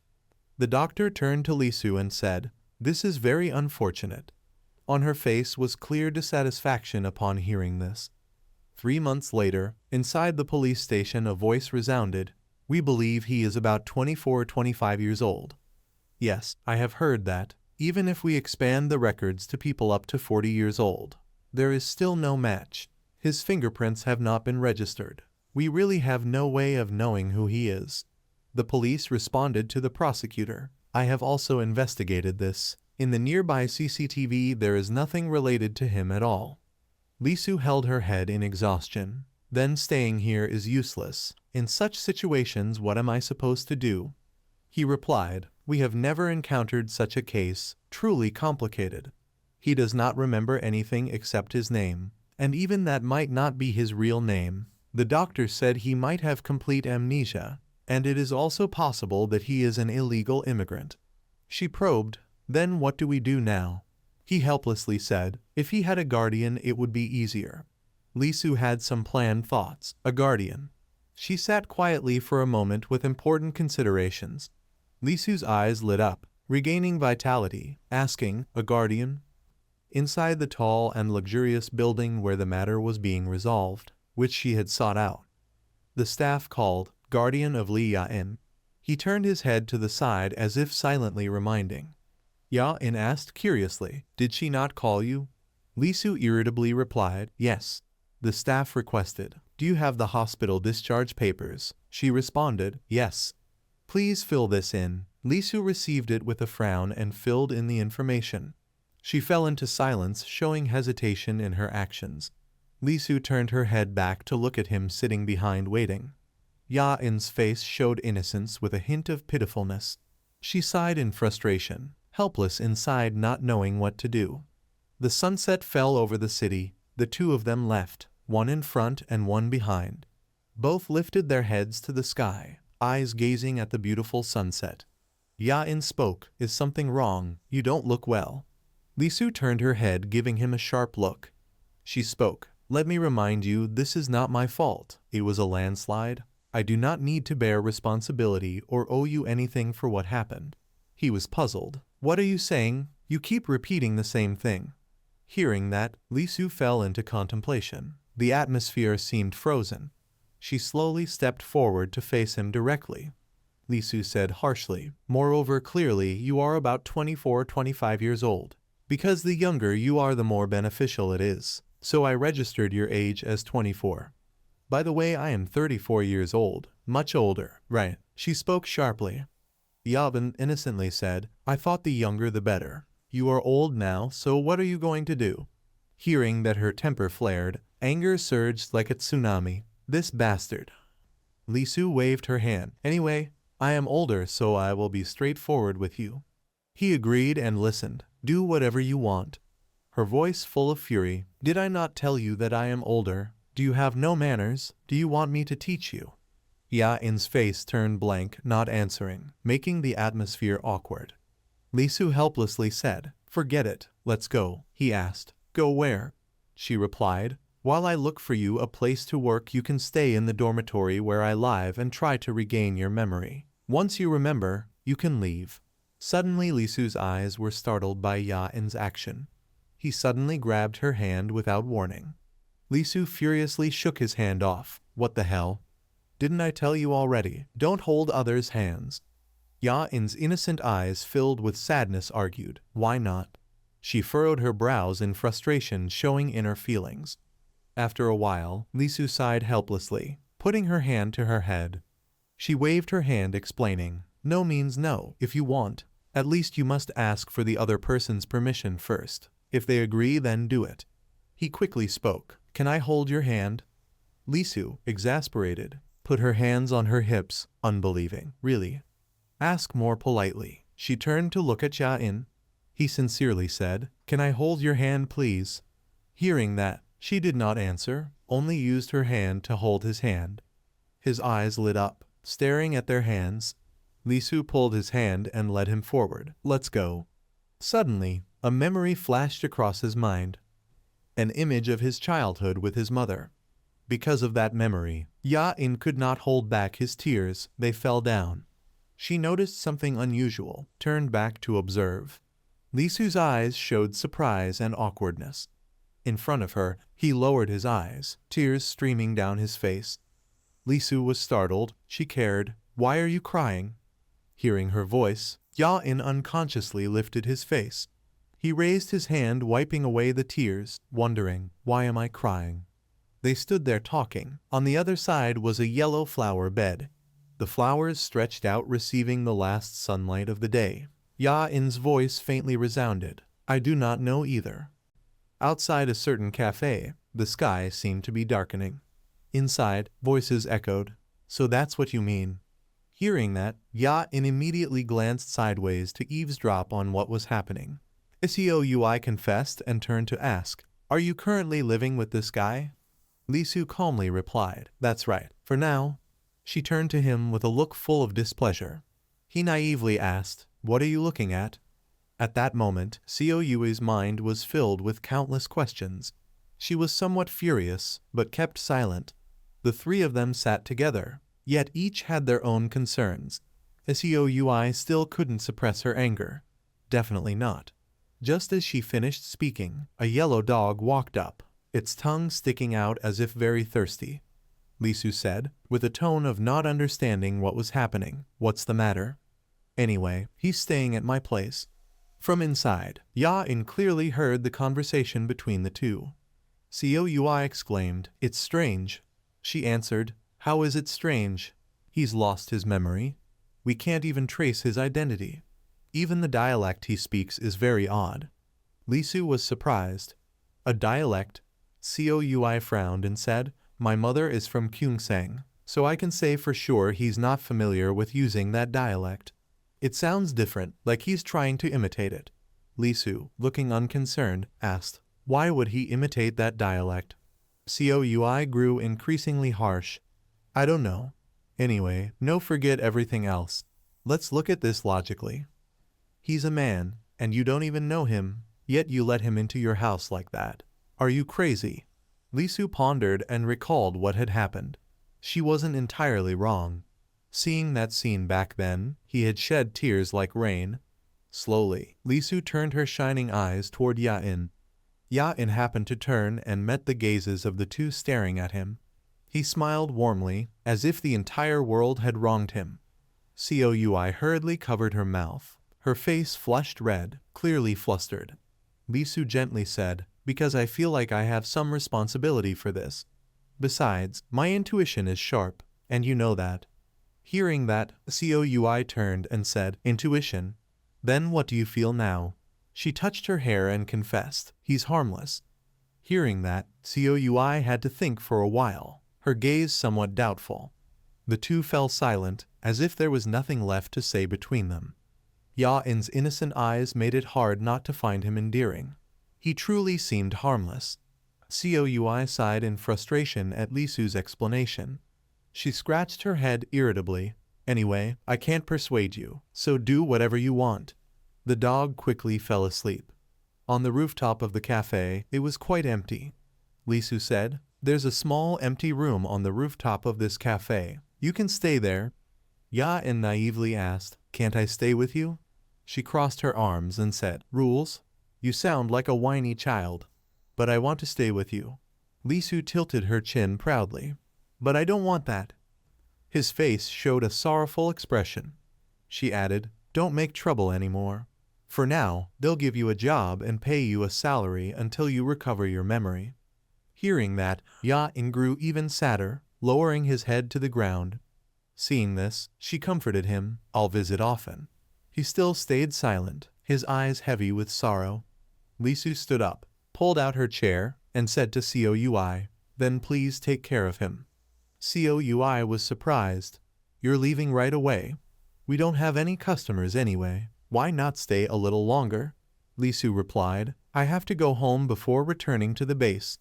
I still need to take care of some chores." Hearing the familiar word, Ya-in's eyes lit up. "A base?" She heard him and, seeing his curiosity, cheerfully explained, "She works there?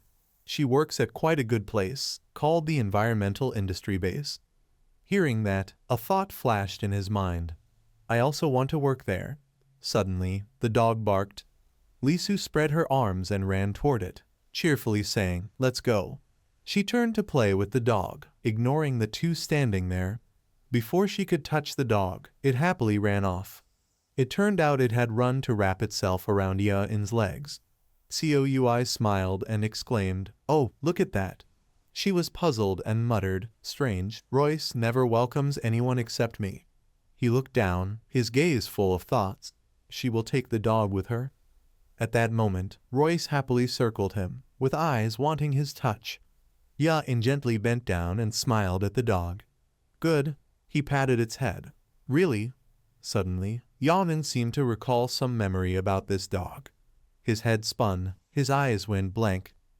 His eyes widened as if seeing something. He quickly covered his mouth, but his eyes still shone brightly, leaving everyone bewildered. Then he calmed down and looked across the way. A truck rushed past. The truck slowly rolled by them. Seeing this, Royce barked furiously. Lisu hurried to stop him. "Royce, stop. Calm down." "What's the matter?" Ya-in exclaimed, "That truck." It was a truck from the base, the brand name clearly written on it. She asked curiously, "So what about that truck?" Royce grew furious. "A dog's sense of smell is 1,000 times stronger than humans." Ya-in's eyes showed concern. Ya-in, who had borrowed the strength of a dog, suddenly discovered something. Inside the truck was something shady. A strange creature that even Ya-in did not recognize. It was a being born from the bottomless greed of humans. Even Ya-in, who had lost his memory, could feel it. The creature inside the truck was radiating an emotion so fierce it was overwhelming. The truck passed them, but everything dark inside was sensed by him. That emotion was hatred toward humanity. The sky began to darken, the night fell, the voices of people still chattered in his ears. "Hydra, huh? Yes, it belongs to the phylum Cnidaria. Just see it as a cancer tumor." Mono reflected on the screen and exclaimed, "This Hydra can regenerate its entire body, even from just 1/200th. He pressed the button to switch the image and continued, "We are studying its healing system to research ways to treat cancer. As you can see, we cut off one of its tentacles, and a few days later, it healed back as before. Many studies are in the process of creating a protein that can stop this regeneration. If we can do that, then we can also stop cancer cells." Below, everyone listened and found it reasonable. One of them exclaimed, "Oh, interesting." Mono took the chance to continue. "Recently, one of the maritime companies linked to the Ministry of Environmental Industry discovered a new strain of Hydra and now possesses it. We are currently studying the differences between these two types of Hydra. Everyone can observe the images. We call it steer. If you don't mind, let me tell you a boring story. The reason the Earth still exists is thanks to balance. From plankton to humans. All creatures on Earth have their own instincts. A baby suckles milk from its mother's breast. A chick hatches from an egg. These actions were never taught. They are simply survival instincts. All life on Earth is bound by life and death, and that natural cycle is what maintains balance on Earth. For example, the smallest creatures on this planet, plankton. The stars in the night sky shine among the darkness. As the basic element in many food chains, they play an important role in cloud formation. Seawater evaporates and condenses into droplets thanks to plankton. Those countless droplets form clouds. Those clouds reflect sunlight and reduce the average temperature of the Earth. The ocean produces half of the oxygen on Earth and determines the weather, something that changes the fate of many creatures. The deep ocean is essential for life on Earth. Organisms are living in wastes, slowly decomposing, caused by humans. In a certain cafe, Ya-in with a sleep-deprived face asked, "Where are you going?" Lisu just managed to fix her hair and replied, "Church." He turned and asked Coui, "Want to come?" She hurriedly said, "What is with your attitude? And besides, we are working. Where are you going?" Ya-in firmly replied, "There are no customers." Coui frowned. "If there are no customers, then I will kick you out. Do you want to experience sleeping on the street? And besides, I am a Buddhist." Hearing that he was a little surprised, Buddhist, Lisu whispered, "I wonder, before he lost his memory, did he follow any religion? Do you remember?" Ya-in naively, "Religion, huh?" Coui asked, "Do you believe in God or anything?" He said, "I don't know."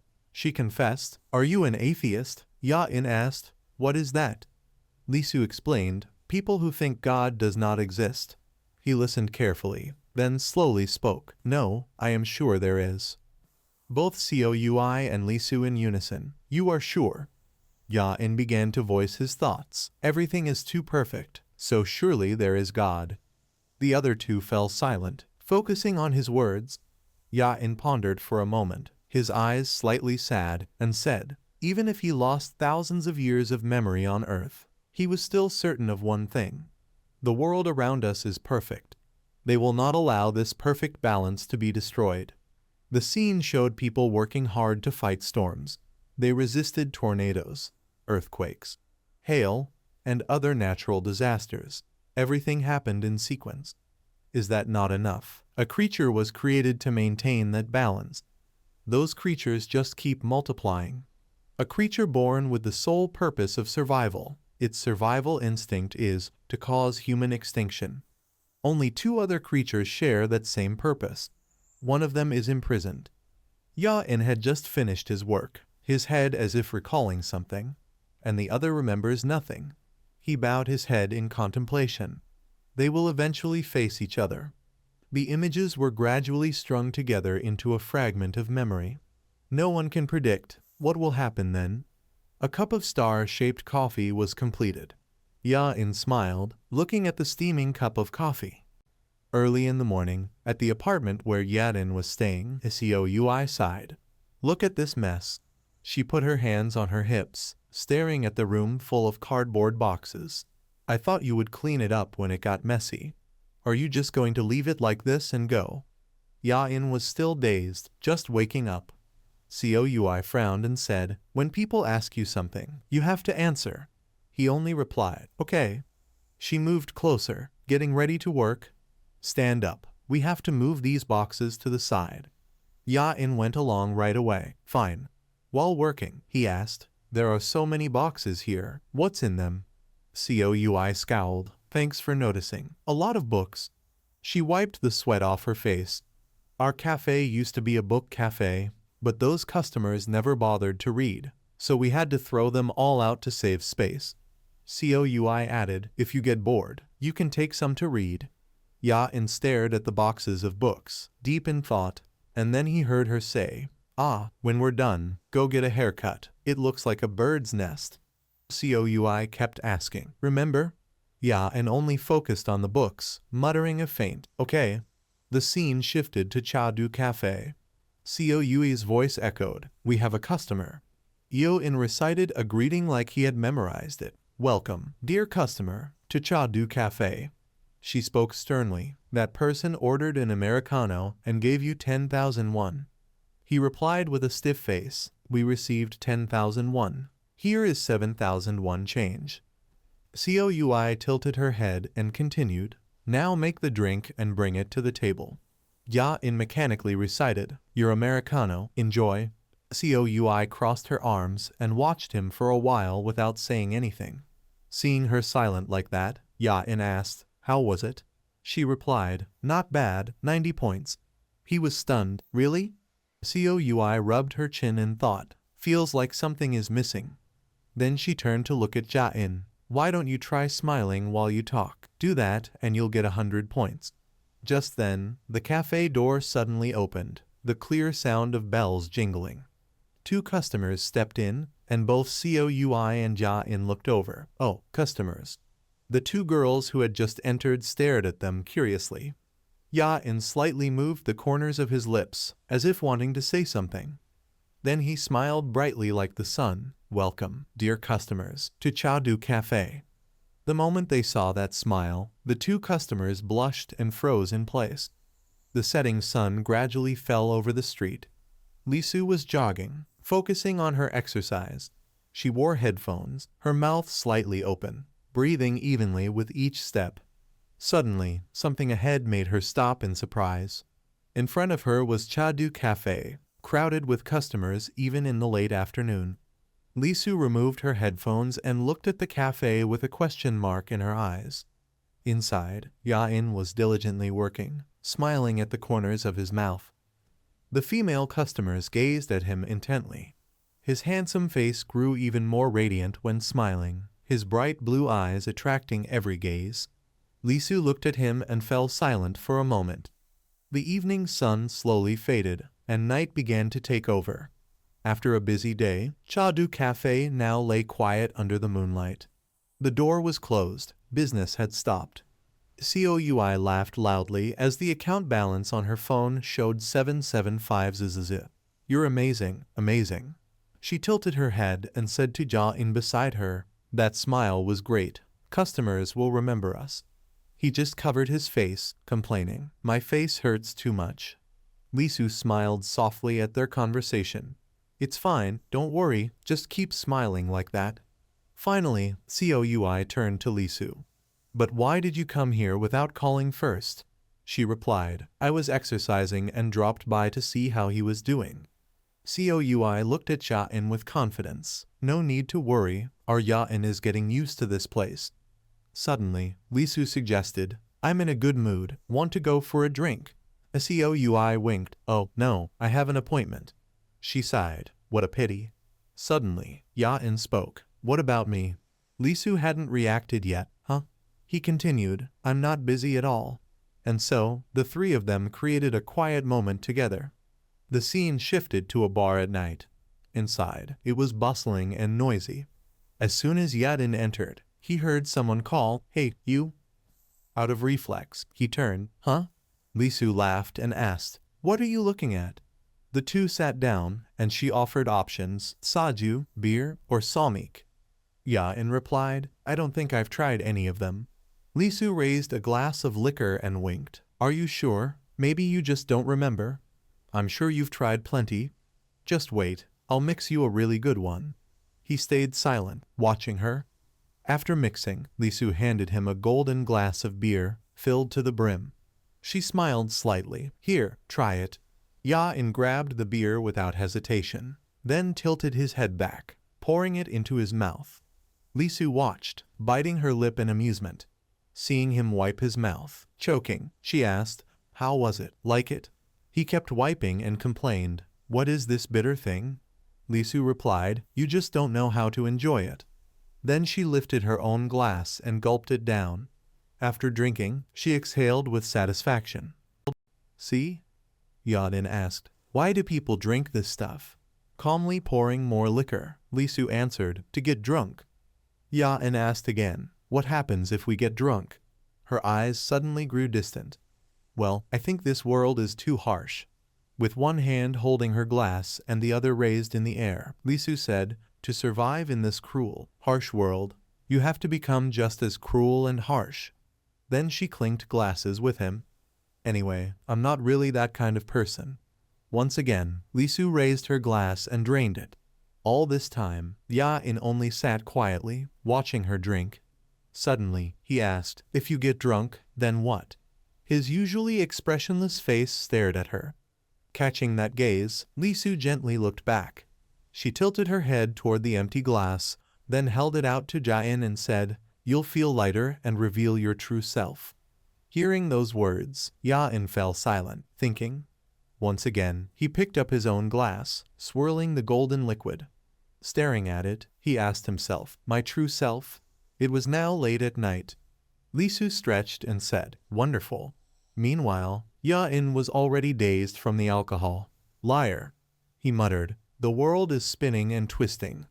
She patted his shoulder. "Ha, it's fine." At a crossroad, Lisu pointed in one direction. "I'm going this way. Get home safe." Ya-in answered, "The night is dangerous. Let me walk you home."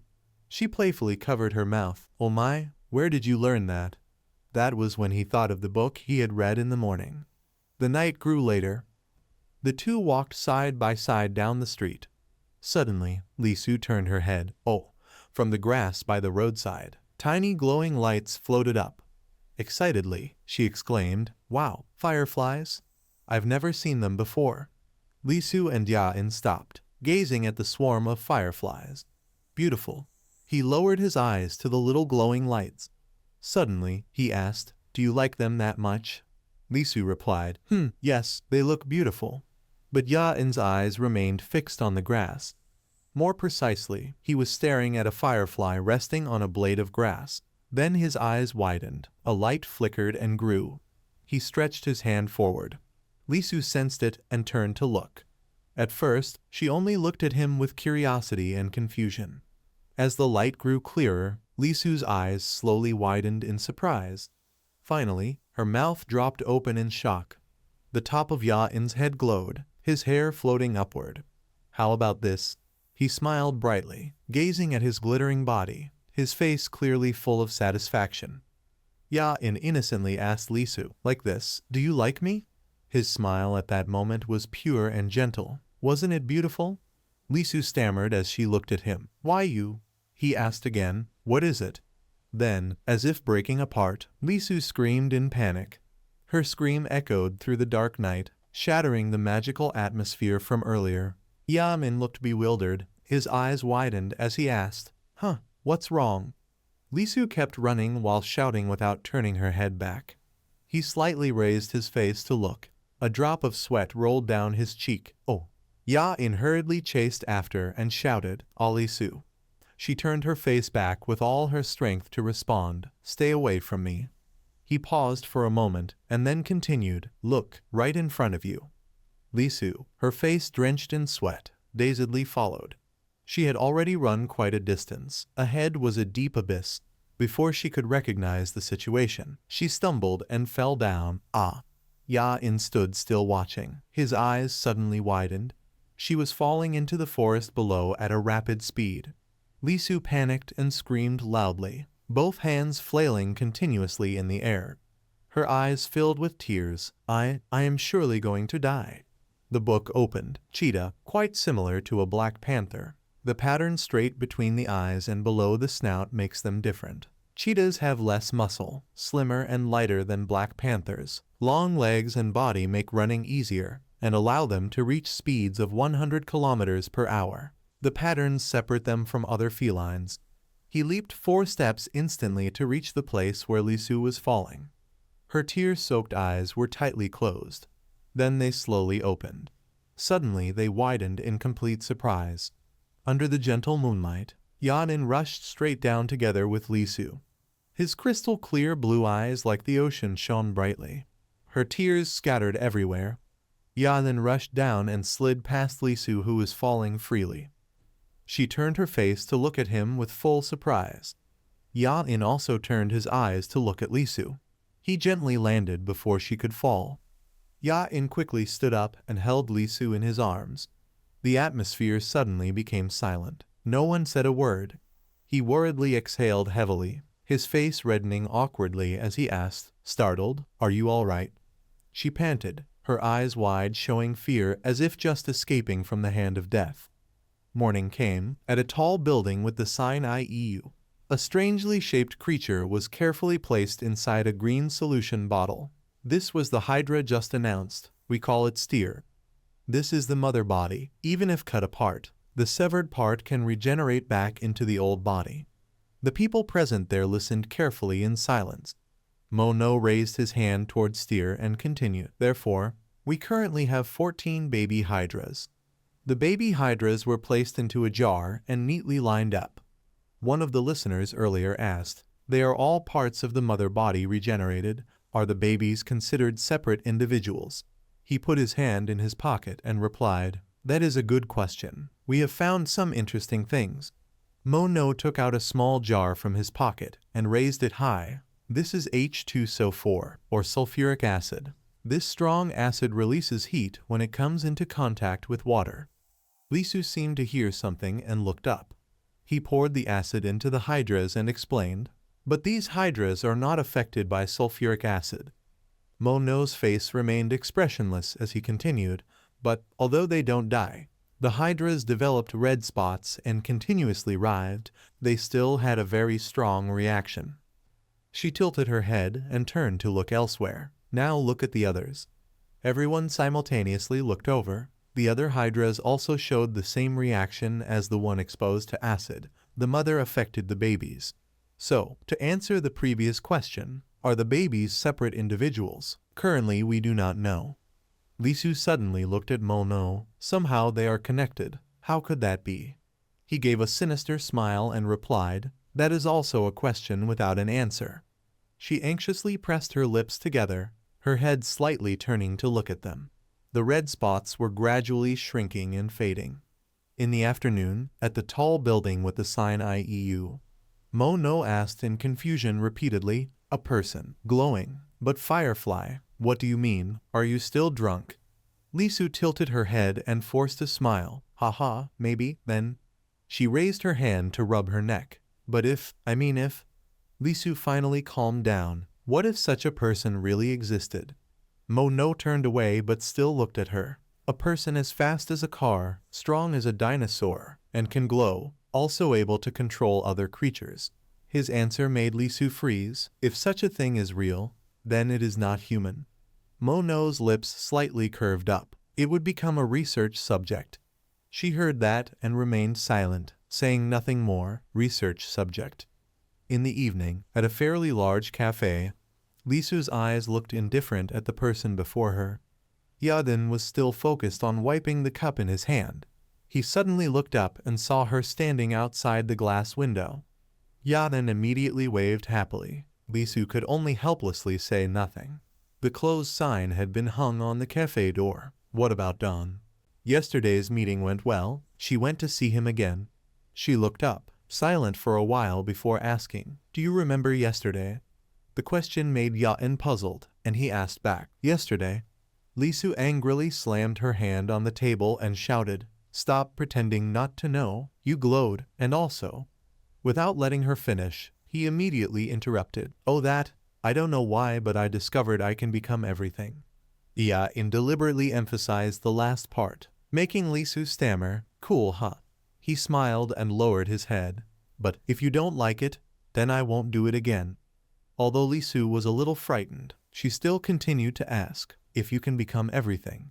If you can become everything, what else can you do? Yatin heard that and asked back, what else? He raised his head and began to think. Let's see. She slightly frowned, staring intently at Yatin. An image from the past flashed through his head. Yatin suddenly exclaimed, oh. He became serious and tilted his head, telling Lisu, make humanity extinct. She heard that and her body stiffened, unable to utter a word. Lisu, both confused and surprised, looked at Yatin. He looked at her with lifeless eyes. In the depths of his eyes shone a strange blue light. In an instant, Yatin immediately returned to normal. He scratched his head and looked at Lisu blankly. What did I just say?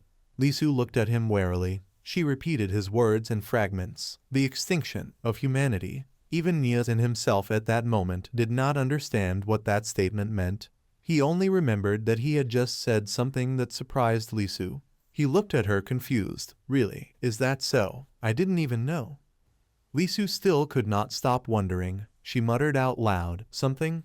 Lisu irritably rubbed her eyes and mumbled, disappointed. Yatin, though bewildered, still obediently replied, I understand. Immediately after, Lisu angrily slammed her hand on the table. She looked straight into Ja-in's eyes and firmly said, "That is the reason why." Lee Su's gaze was extremely serious as she emphasized, "We will find it together." Ya-in said nothing more. From her attitude he knew she was not joking. Right there, in Cha-Du Cafe, Lee Su presented a contract. Ya-in curiously asked, "What is this?" But Lee Su just gently reminded, at the top, "This is a contract, and you just need to sign it." To reassure Ja-in completely and make him trust her to sign, and because she didn't want to force him, she hurriedly explained further, "There is no danger, besides, you don't have to join if—" But without letting her finish, Ya-in quickly scribbled on the contract, "Is this okay?" She held the contract in her hand and smiled with satisfaction. Ya-in raised the pen in front of him, constantly insisting, "I will do whatever you say. Do you need me to do anything else?" Lee Su did not answer but gave a smug smile. Pen down, chicken dead. From now on Ya-in had become her scientific research subject. That alone was enough. The next morning, the sky was clear and beautiful. Coui cheerfully stepped into the cafe. Coui winked and greeted, "Ya-in, I am here." But in response, Ya-in looked up at her with dark circles under his eyes, his voice very weary. "Welcome. You came back." Coui immediately covered her mouth trying to suppress her surprise, one hand trembling as she pointed at Ya-in. Seconds later she rushed over, patting his cheeks with both hands, anxiously asking non-stop, "Are Ya-in? What happened to your smile? And what the hell happened to you?" Ya-in glanced at her, speechless. He recalled how he had been tormented all night, when Lee Su held up a syringe and smiled at him. "All right, give me your hand, let me have a little blood." Then Lee Su, still smiling, handed him a bottle of water and instructed, "All right, drink this." Finally Lee Su suggested, though Ya-in didn't want to, he couldn't refuse, "I will insert a tube, let's see inside you." Ya-in looked at Coui with dull eyes, his face haggard and worn out, and replied, "Just that, something happened last night." Coui frowned suspiciously at him, but she stopped questioning further. The sky gradually darkened. Lee Su had returned home, wearing a thick towel on her shoulders. She dried her hair as she stepped out of the bathroom. She looked quite exhausted. Lee Su kept complaining, "Why so tired? Am I getting old?" Then she quickly flopped onto the bed. Lee Su hugged her pillow with many thoughts and questions in her head about Ya-in. She felt a bit frustrated. He didn't even realize what he said. That answer kept echoing in her head, the extinction of humanity. Lee Su placed her hand on her forehead and continued thinking. Ya-in's fierce eyes along with that statement kept hovering in her mind endlessly. Lee Su bit her lip. Surely he had experienced something before losing his memory. Suddenly she noticed outside the window. Through the glass she could see the picture on the other side. It was a photo of her and Ya-in together. Both of them then looked very happy and carefree. What Ya-in showed yesterday was completely different from what Lee Su had known about him, making her keep staring at the picture until she fell asleep without realizing. The next day at the research institute, Lee Su held Ja-in's blood test tube which she had given her colleague to check yesterday. The colleague turned to her looking indifferent. "He is young and healthy, an ordinary man." Lee Su still seemed unconvinced. She raised the tube in front of her face, muttering constantly, "Is that all? Just an ordinary man?" The colleague also became curious and asked, "What do you mean? Is this not human blood? Is there another possibility?" Lee Su laughed loudly, holding the tube as she walked out. "Don't worry, he is just a human blood. Anyway, thank you. Good luck with your work."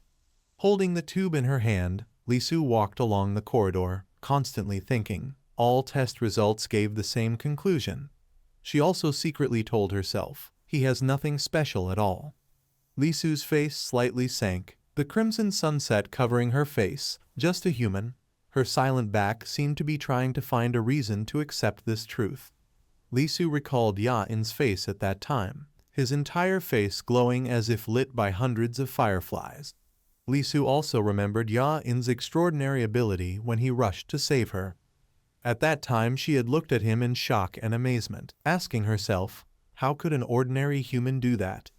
At that moment, Ya-in's eyes looked very different, as if he had turned into another person. because right after that he completely remembered nothing. Li Su's eyes closed slightly, constantly judging human logic. She kept reassuring herself, this cannot be explained. Li Su continued holding the blood tube, walking past the laboratory rows. There were very few people around, only a few staff going back and forth. Li Su passed the room containing the steer specimen. Her steps slightly halted. Li Su stared at the red test tube in her hand. Suddenly, the steer cells inside the tube reacted slightly. A nearby researcher also noticed this movement. The steer specimen seemed to react more violently. The researcher's eyes were extremely shocked seeing the steer cells inside the tube changing, developing strongly, swelling larger, and moving more vigorously. This person panicked, waving his arms and shouting loudly to draw the attention of everyone around. In panic, the steer specimen tube accidentally fell to the ground. The research team leader saw this and was stunned for a moment. His eyes widened. Everyone around was horrified in panic. Even though he had lost his memory, Ya-in far away seemed to sense the imminent danger threatening Li Su. The staff in the steer specimen room were all stunned. Steer, after escaping from the tube, quickly grew into a red monstrous creature with many tentacles, growing at a speed visible to the naked eye. She saw the unusual appearance of Ya-in, her face showing confusion. Ya-in's face was extremely anxious, glancing sideways without hearing her call his name. His eyes suddenly flashed with a strange light, continuously observing in that direction. Inside the laboratory, Mo-no saw the foreign object moving below and shouted loudly, "What have you done?" Jun saw him so angry and panicked. "I'm sorry." The foreign object lay on the ground, continuously moving its tentacles around, looking extremely horrifying. Mo-no saw this, his eyes widened in terror. Immediately afterward he hurriedly glanced at Jun and ordered, "Quickly bring another tank here." Seeing Jun's frightened appearance, Mo-no gritted his teeth full of anger. He concentrated on observing Jun without paying attention to the abnormality of the foreign object. "Hurry up immediately." At that moment, Mo-no felt pain from behind, furrowed his brow, and looked back. Then Mo-no suddenly stiffened when he saw the tentacle of the foreign object swinging and touching his hand. The tentacle gradually moved, wrapping around Mo-no's hand. Mo-no's face turned pale with fear at the abnormality of the foreign object. It bit him afterward. The foreign object slowly retracted its tentacle and weakly moved trembling on the ground. Then it turned black and slowly shriveled as if losing its vitality. When Jun returned carrying the container and saw this scene, both of them widened their eyes at what lay before them. Mo-no worriedly muttered, his whole body filled with fear, "It is dead." Then Mo-no froze, quickly turned to look at the nearby tanks, filled with anxiety. The foreign objects trapped inside all seemed alive, staring intently at him. Mo-no, drenched in sweat, observed the surrounding foreign objects and suddenly concluded, "The main body is dead, but the others seem fine." Suddenly, veins appeared along Mo-no's arm, stretching painfully. His hand trembled uncontrollably in pain, clutching tightly together. Then his hand seemed to move by itself, spasming continuously without stopping. Jun saw Mo-no's strange transformation, his face filled with confusion and fear. He clutched the container tightly, worriedly watching Mo-no's change. After seeing that form, his eyes widened and trembled constantly. Outside the laboratory, a blood sample was being carefully observed. Suddenly, inside the room came a loud noise, attracting Li Su's attention. Immediately she rushed inside in panic. What happened? Jun saw someone entering and shouted in fear, "Help me." Mo-no's body collapsed on the ground, foaming at the mouth in Jun's terror. "Chief, he just had a seizure." Looking at Mo-no's horrifying transformation, his voice stuttered, "Emergency, call emergency." Hearing that, Li Su was puzzled, but still picked up the phone intending to call for help. Seizure. At that moment, Mo-no's eyes filled with red threads glared directly at her. While Li Su was still focused on the call, the blood sample in her hand was noticed by Mo-no, who had lost all reason. "Hello, this is 115. At that moment, Mo-no's body suddenly jerked, shocking Jun. Li Su, still on the call, startled and glanced toward the disturbance ahead. Mono furiously shoved Jun back and rushed straight at Li Su. His terrifying hand lunged forward to strangle Li Su before her astonished eyes. Mono's dreadful hand quickly lunged toward her. The large hand gradually touched Li Su's face. Mono's eyes had no pupils at all, only filled with frenzied blood threads. At that moment, a large hand suddenly appeared, tightly gripping Mono's face. Ya-in suddenly appeared, grabbing Mono's face and forcefully pushing him back. Li Su regained herself, staring in horror at the scene. Ya-in's eyes gleamed. He clenched his teeth, using all his strength to stop Mono's attack. Ya-in quickly pressed Mono's face down to the ground. Mono lay unconscious on the floor before everyone's astonishment. Li Su, regaining her senses, stammered in confusion, "Ya-in, you?" Ya-in's worried face quickly turned back in panic. "Are you all right?" She was stunned by his question, not understanding what happened. Seeing no response, Ya-in hurried closer, asking anxiously, "Are you hurt anywhere?" Li Su instinctively answered him, "I'm fine." Mono's fingertips slowly trembled, then suddenly weakened and stopped, his hand motionless on the floor. Jun, seeing Ya-in's extreme worry, couldn't help but feel confused. Is he her boyfriend? At that moment, he seemed to realize something and furrowed his brow. Jun's hand now bore a bleeding wound. At that moment Jun recalled the earlier scuffle when Mono went mad. He didn't care much, sighed slightly. "Perhaps he cut my hand then." At that moment, Jun noticed Ya-in's wary gaze fixed on him in doubt. Ya-in's face was full of caution, staring intently at Jun. Being stared at like that, Jun felt uneasy and turned away. That afternoon outside the research room, the wailing sound of an ambulance echoed throughout the area. Ya-in and Li Su stood side by side, staring at the ambulance driving away. Li Su finally had time to look at him in confusion. "How did you know where I was?" Ya-in's face froze with sorrow, whispering, "I'm not sure either." He suddenly recalled the earlier time, as if pondering that strange feeling earlier. At that moment, Ya-in turned toward Li Su and whispered, "Let's go." Before leaving, Ya-in suddenly glanced warily at Jun walking away behind them. On the main road, the ambulance sped toward the hospital. Inside the ambulance, Mono lay unconscious on the stretcher, looking extremely pale. His fingers suddenly twitched weakly with life. His hand then moved more quickly. Ya-in looked around the laboratory and whispered, making Li Su puzzled. Ya-in looked toward Jun leaving, his eyes never losing vigilance. Jun's injured hand seemed to hold something that Ya-in could not stop observing.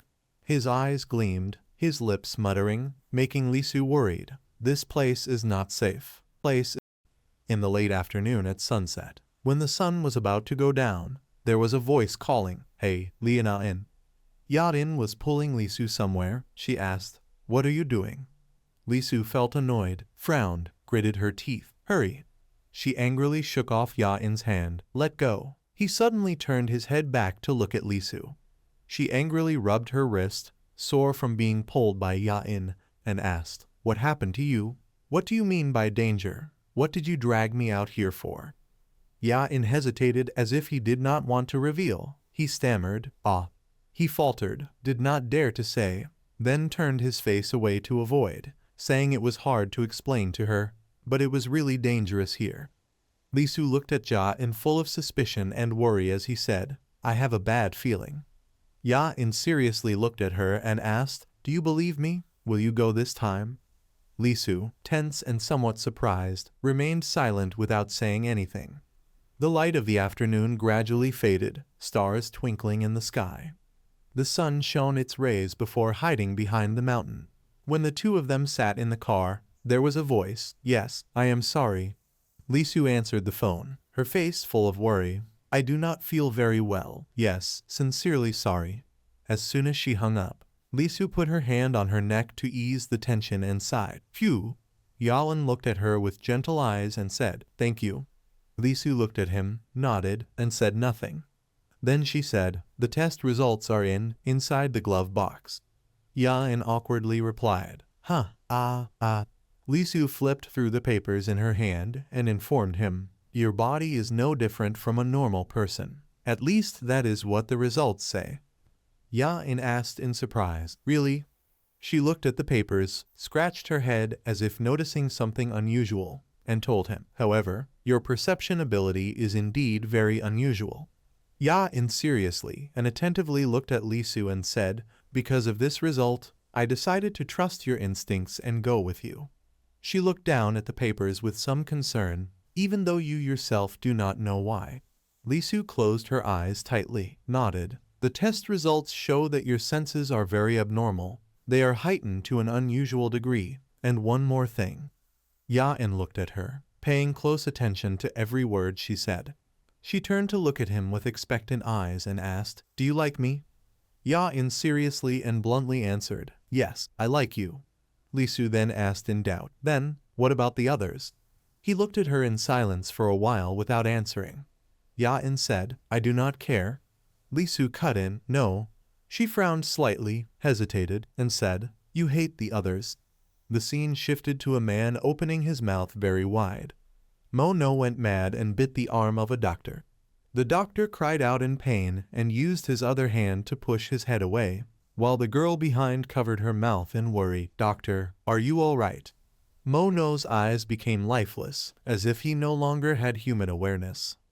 But suddenly he snapped back. Mo-no's expression returned to normal. The frightened doctor asked in confusion, Hey, what is wrong with you? He stammered, dazed, mumbling, Oh, sorry. Sunlight shone on the Roman IV tube hanging from the stand.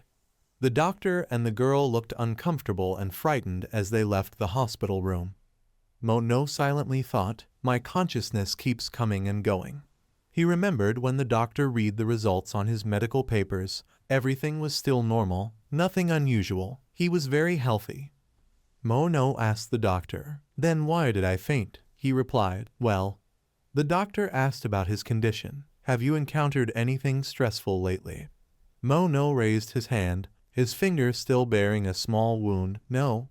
He looked at his hand, his eyes vacant. I know exactly why. He remembered when the doctor looked down at a strange creature. It was because of Steer. Mo-no sadly lowered his head, saying nothing more. He lifted his head to look outside the window. I need to return to the research lab. Outside, at a place called Ayu, a man placed his hand on his desk. Jun sat at his desk, nodding off. Suddenly a mosquito buzzed and flew toward him. It landed on Jun's neck and bit to suck blood. It ate until its belly was full of blood, so full that anyone could see it. He felt itchy, reflexively raised his hand to swat the mosquito on his neck. Jun stretched, yawned loudly to wake himself up. Ha! The mosquito was not killed, but full and flew away. It flapped its wings and left, the extinction of humankind. The scene shifted back to Ja-in and Lisu standing and watching the sunset. She said, What you mentioned before, and also your low level of empathy. Lisu seemed to understand him. I am sure you experienced something in the past before you lost your memories. Ya-in turned his head to look at her, somewhat surprised and confused. Lisu lifted her head and continued, It is fine. I hate humans too. Everything will get better. Ya-in said blankly, I do not understand what you mean. Lisu's sad eyes looked down. What really makes me curious is... Ya-in opened his eyes wide, not understanding what she meant. Lisu raised her head, turned to look at him, and was about to say something. You... She hesitated, then asked Ya-in, Why do you like me? Why... Ya-in remembered Lisu's words and pondered in his mind. You hate other people. His eyes seemed to give out the answer, to be honest. Ya-in silently hid his emotions but still replied, She guessed right. He walked through the bustling streets. Humans are very different, but also the same. Ya-in blankly walked among the crowded streets. The origin of all this is hatred. His face carried not a single expression, but deep inside his heart was full of thought. However, suddenly, Ya-in turned his head back as if he saw something. Returning to Lisu's question, Why do you like me? Ya-in looked at her, his eyes lifted, and then he stayed silent without an answer. Waves surged violently onto the shore, carrying sparkling grains of sand reflecting the light down to the sea. Ya-in wondered, Do you really want to know? Lisu furrowed her brows, nodding repeatedly. Yes. The two of them walked to a small path by the sea. Ya-in's eyes flashed blue light when he raised his hand. The sound of the waves crashing onto the shore. Ya-in's hand moved toward the sea. He jerked his hand back behind him, making Lisu confused. She was utterly surprised when she looked down at the water. Fish in the water. From the view beneath the sea looking up, bubbles and fish blended together, moving according to his will. Ya-in squinted his eyes, the light in his eyes becoming brighter. Suddenly beneath his feet was a pool of water that danced when Ya-in stepped on it. Lisu looked over as he stretched his hand forward. The water and waves began to rise and surge, forming an arch. Lisu felt both fear and amazement seeing what Ya-in did. She was so frightened that she sweated all over. A huge shadow covered half of her face. She opened her mouth in disbelief at the sight before her. Ya-in had created a gigantic water pillar with just a few simple movements. Lisu covered her mouth with her hand, anxious. Ya-in clenched his palm, drops of water floating around the two of them. As soon as he finished, the corner of his lips curved. Phew! She looked at Ya-in with a face of utter astonishment, silent since earlier. He turned to ask Lisu, "So what?" She jolted. "Huh?" Ya-in asked, "Do you want to climb up?" Lisu was bewildered, not understanding, silently asking herself, "Climb up? Climb up what?" Suddenly a scream echoed from the horizon. Ya-in stood on a wooden plank surfing on the water pillar he had created earlier. She screamed while hugging Ya-in tightly out of fear. The two of them surfed high atop the towering water pillar. Ya-in reassured Lisu, "You're holding too tight, making it hard for me to control." At this time she was also crying from fear. "Stop, let me down." Ya-in silently looked at Lisu, understanding her desire. He gently placed his hand over hers. She slowly opened her eyes to look. Ya-in softly said, "You are scared because you are resisting." He calmed her down. "No need to worry, I am always by your side." The two stood on the water pillar in the middle of the vast ocean, land, and water. Ya-in stretched his hand forward to feel the surroundings. "The breeze," he said, "just like everything that has always been around you. Feel this sensation."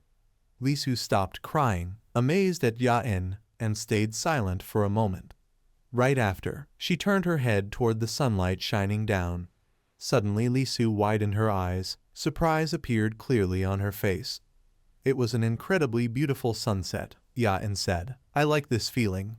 He smiled gently and turned to look at Lisu. "You do too, right?" Lisu, hearing that, lifted her face toward the sunset, tears still lingering in her eyes. She instinctively raised her hand slowly. Lisu gently stretched her hand into the air. Then she opened her palm as if to feel the light. A breeze brushed across her face, strands of hair fluttering lightly. Her lips curved slightly into a faint smile. Standing on the water pillar, she shouted freely while birds flew above her head. Lisu had perhaps never felt happier and more relaxed than this moment. While Ya-in quietly gazed at the scenery, the two enjoyed the breathtaking beauty together in the golden glow spreading across the vast sky. Not long after, the sky turned dark, black covering the area. A sigh echoed across the small remote island. Lisu picked up her phone. It was December 12, 2152. Then she set it down, lying comfortably on the white sand, while Ja-in just sat cross-legged silently beside her. Lisu smiled, her eyes half open, her heart feeling light. Ya-in remembered Lisu's words and pondered in his mind. You hate other people." His eyes seemed to give out the answer, to be honest. Ya-in silently hid his emotions but still replied, "She guessed right." He walked through the bustling streets. Humans are very different, but also the same. Ya-in blankly walked among the crowded streets. The origin of all this is hatred. His face carried not a single expression, but deep inside his heart was full of thought. However, suddenly, Ya-in turned his head back as if he saw something. Returning to Lisu's question, "Why do you like me?" Ya-in looked at her, his eyes lifted, and then he stayed silent without an answer. Waves surged violently onto the shore, carrying sparkling grains of sand reflecting the light down to the sea. Ya-in wondered, do you really want to know? Lisu furrowed her brows, nodding repeatedly. Yes. The two of them walked to a small path by the sea. Ya-in's eyes flashed blue light when he raised his hand. The sound of the waves crashing onto the shore. Ya-in's hand moved toward the sea. He jerked his hand back behind him, making Lisu confused. She was utterly surprised when she looked down at the water. Fish in the water.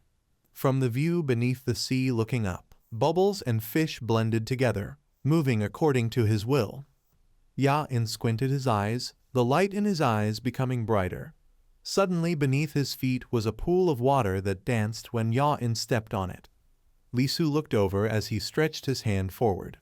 The water and waves began to rise and surge, forming an arch. Lisu felt both fear and amazement seeing what Ya-in did. She was so frightened that she sweated all over. A huge shadow covered half of her face. She opened her mouth in disbelief at the sight before her. Ya-in had created a gigantic water pillar with just a few simple movements. Lisu covered her mouth with her hand, anxious. Ya-in clenched his palm, drops of water floating around the two of them. As soon as he finished, the corner of his lips curved. Phew! She looked at Ya-in with a face of utter astonishment, silent since earlier. He turned to ask Lisu, so what? She jolted. Huh? Ya-in asked, do you want to climb up? Lisu was bewildered, not understanding, silently asking herself, climb up what? Suddenly a scream echoed from the horizon. Ya-in stood on a wooden plank surfing on the water pillar he had created earlier. She screamed while hugging Ya-in tightly out of fear. The two of them surfed high atop the towering water pillar. Ya-in reassured Lisu, you're holding too tight, making it hard for me to control. At this time she was also crying from fear. Stop, let me down. Ya-in silently looked at Lisu, understanding her desire. He gently placed his hand over hers. She slowly opened her eyes to look. Ya-in softly said, you are scared because you are resisting. He calmed her down. No need to worry, I am always by your side. The two stood on the water pillar in the middle of the vast ocean, land, and water. Ya-in stretched his hand forward to feel the surroundings. The breeze, he said, just like everything that has always been around you. Feel this sensation. Lisu stopped crying, amazed at Ya-in, and stayed silent for a moment. Right after, she turned her head toward the sunlight shining down. Suddenly Lisu widened her eyes. Surprise appeared clearly on her face. It was an incredibly beautiful sunset, Ya-in said. I like this feeling. He smiled gently and turned to look at Lisu. You do too, right? Lisu, hearing that, lifted her face toward the sunset, tears still lingering in her eyes. She instinctively raised her hand slowly. Lisu gently stretched her hand into the air. Then she opened her palm as if to feel the light. A breeze brushed across her face, strands of hair fluttering lightly. Her lips curved slightly into a faint smile. Standing on the water pillar, she shouted freely while birds flew above her head. Lisu had perhaps never felt happier and more relaxed than this moment. While Ya-in quietly gazed at the scenery, the two enjoyed the breathtaking beauty together in the golden glow spreading across the vast sky. Not long after, the sky turned dark, black covering the area. A sigh echoed across the small remote island. Lisu picked up her phone. It was December 12, 2152. Then she set it down, lying comfortably on the white sand, while Ja-in just sat cross-legged silently beside her. Lisu smiled, her eyes half open, her heart feeling light.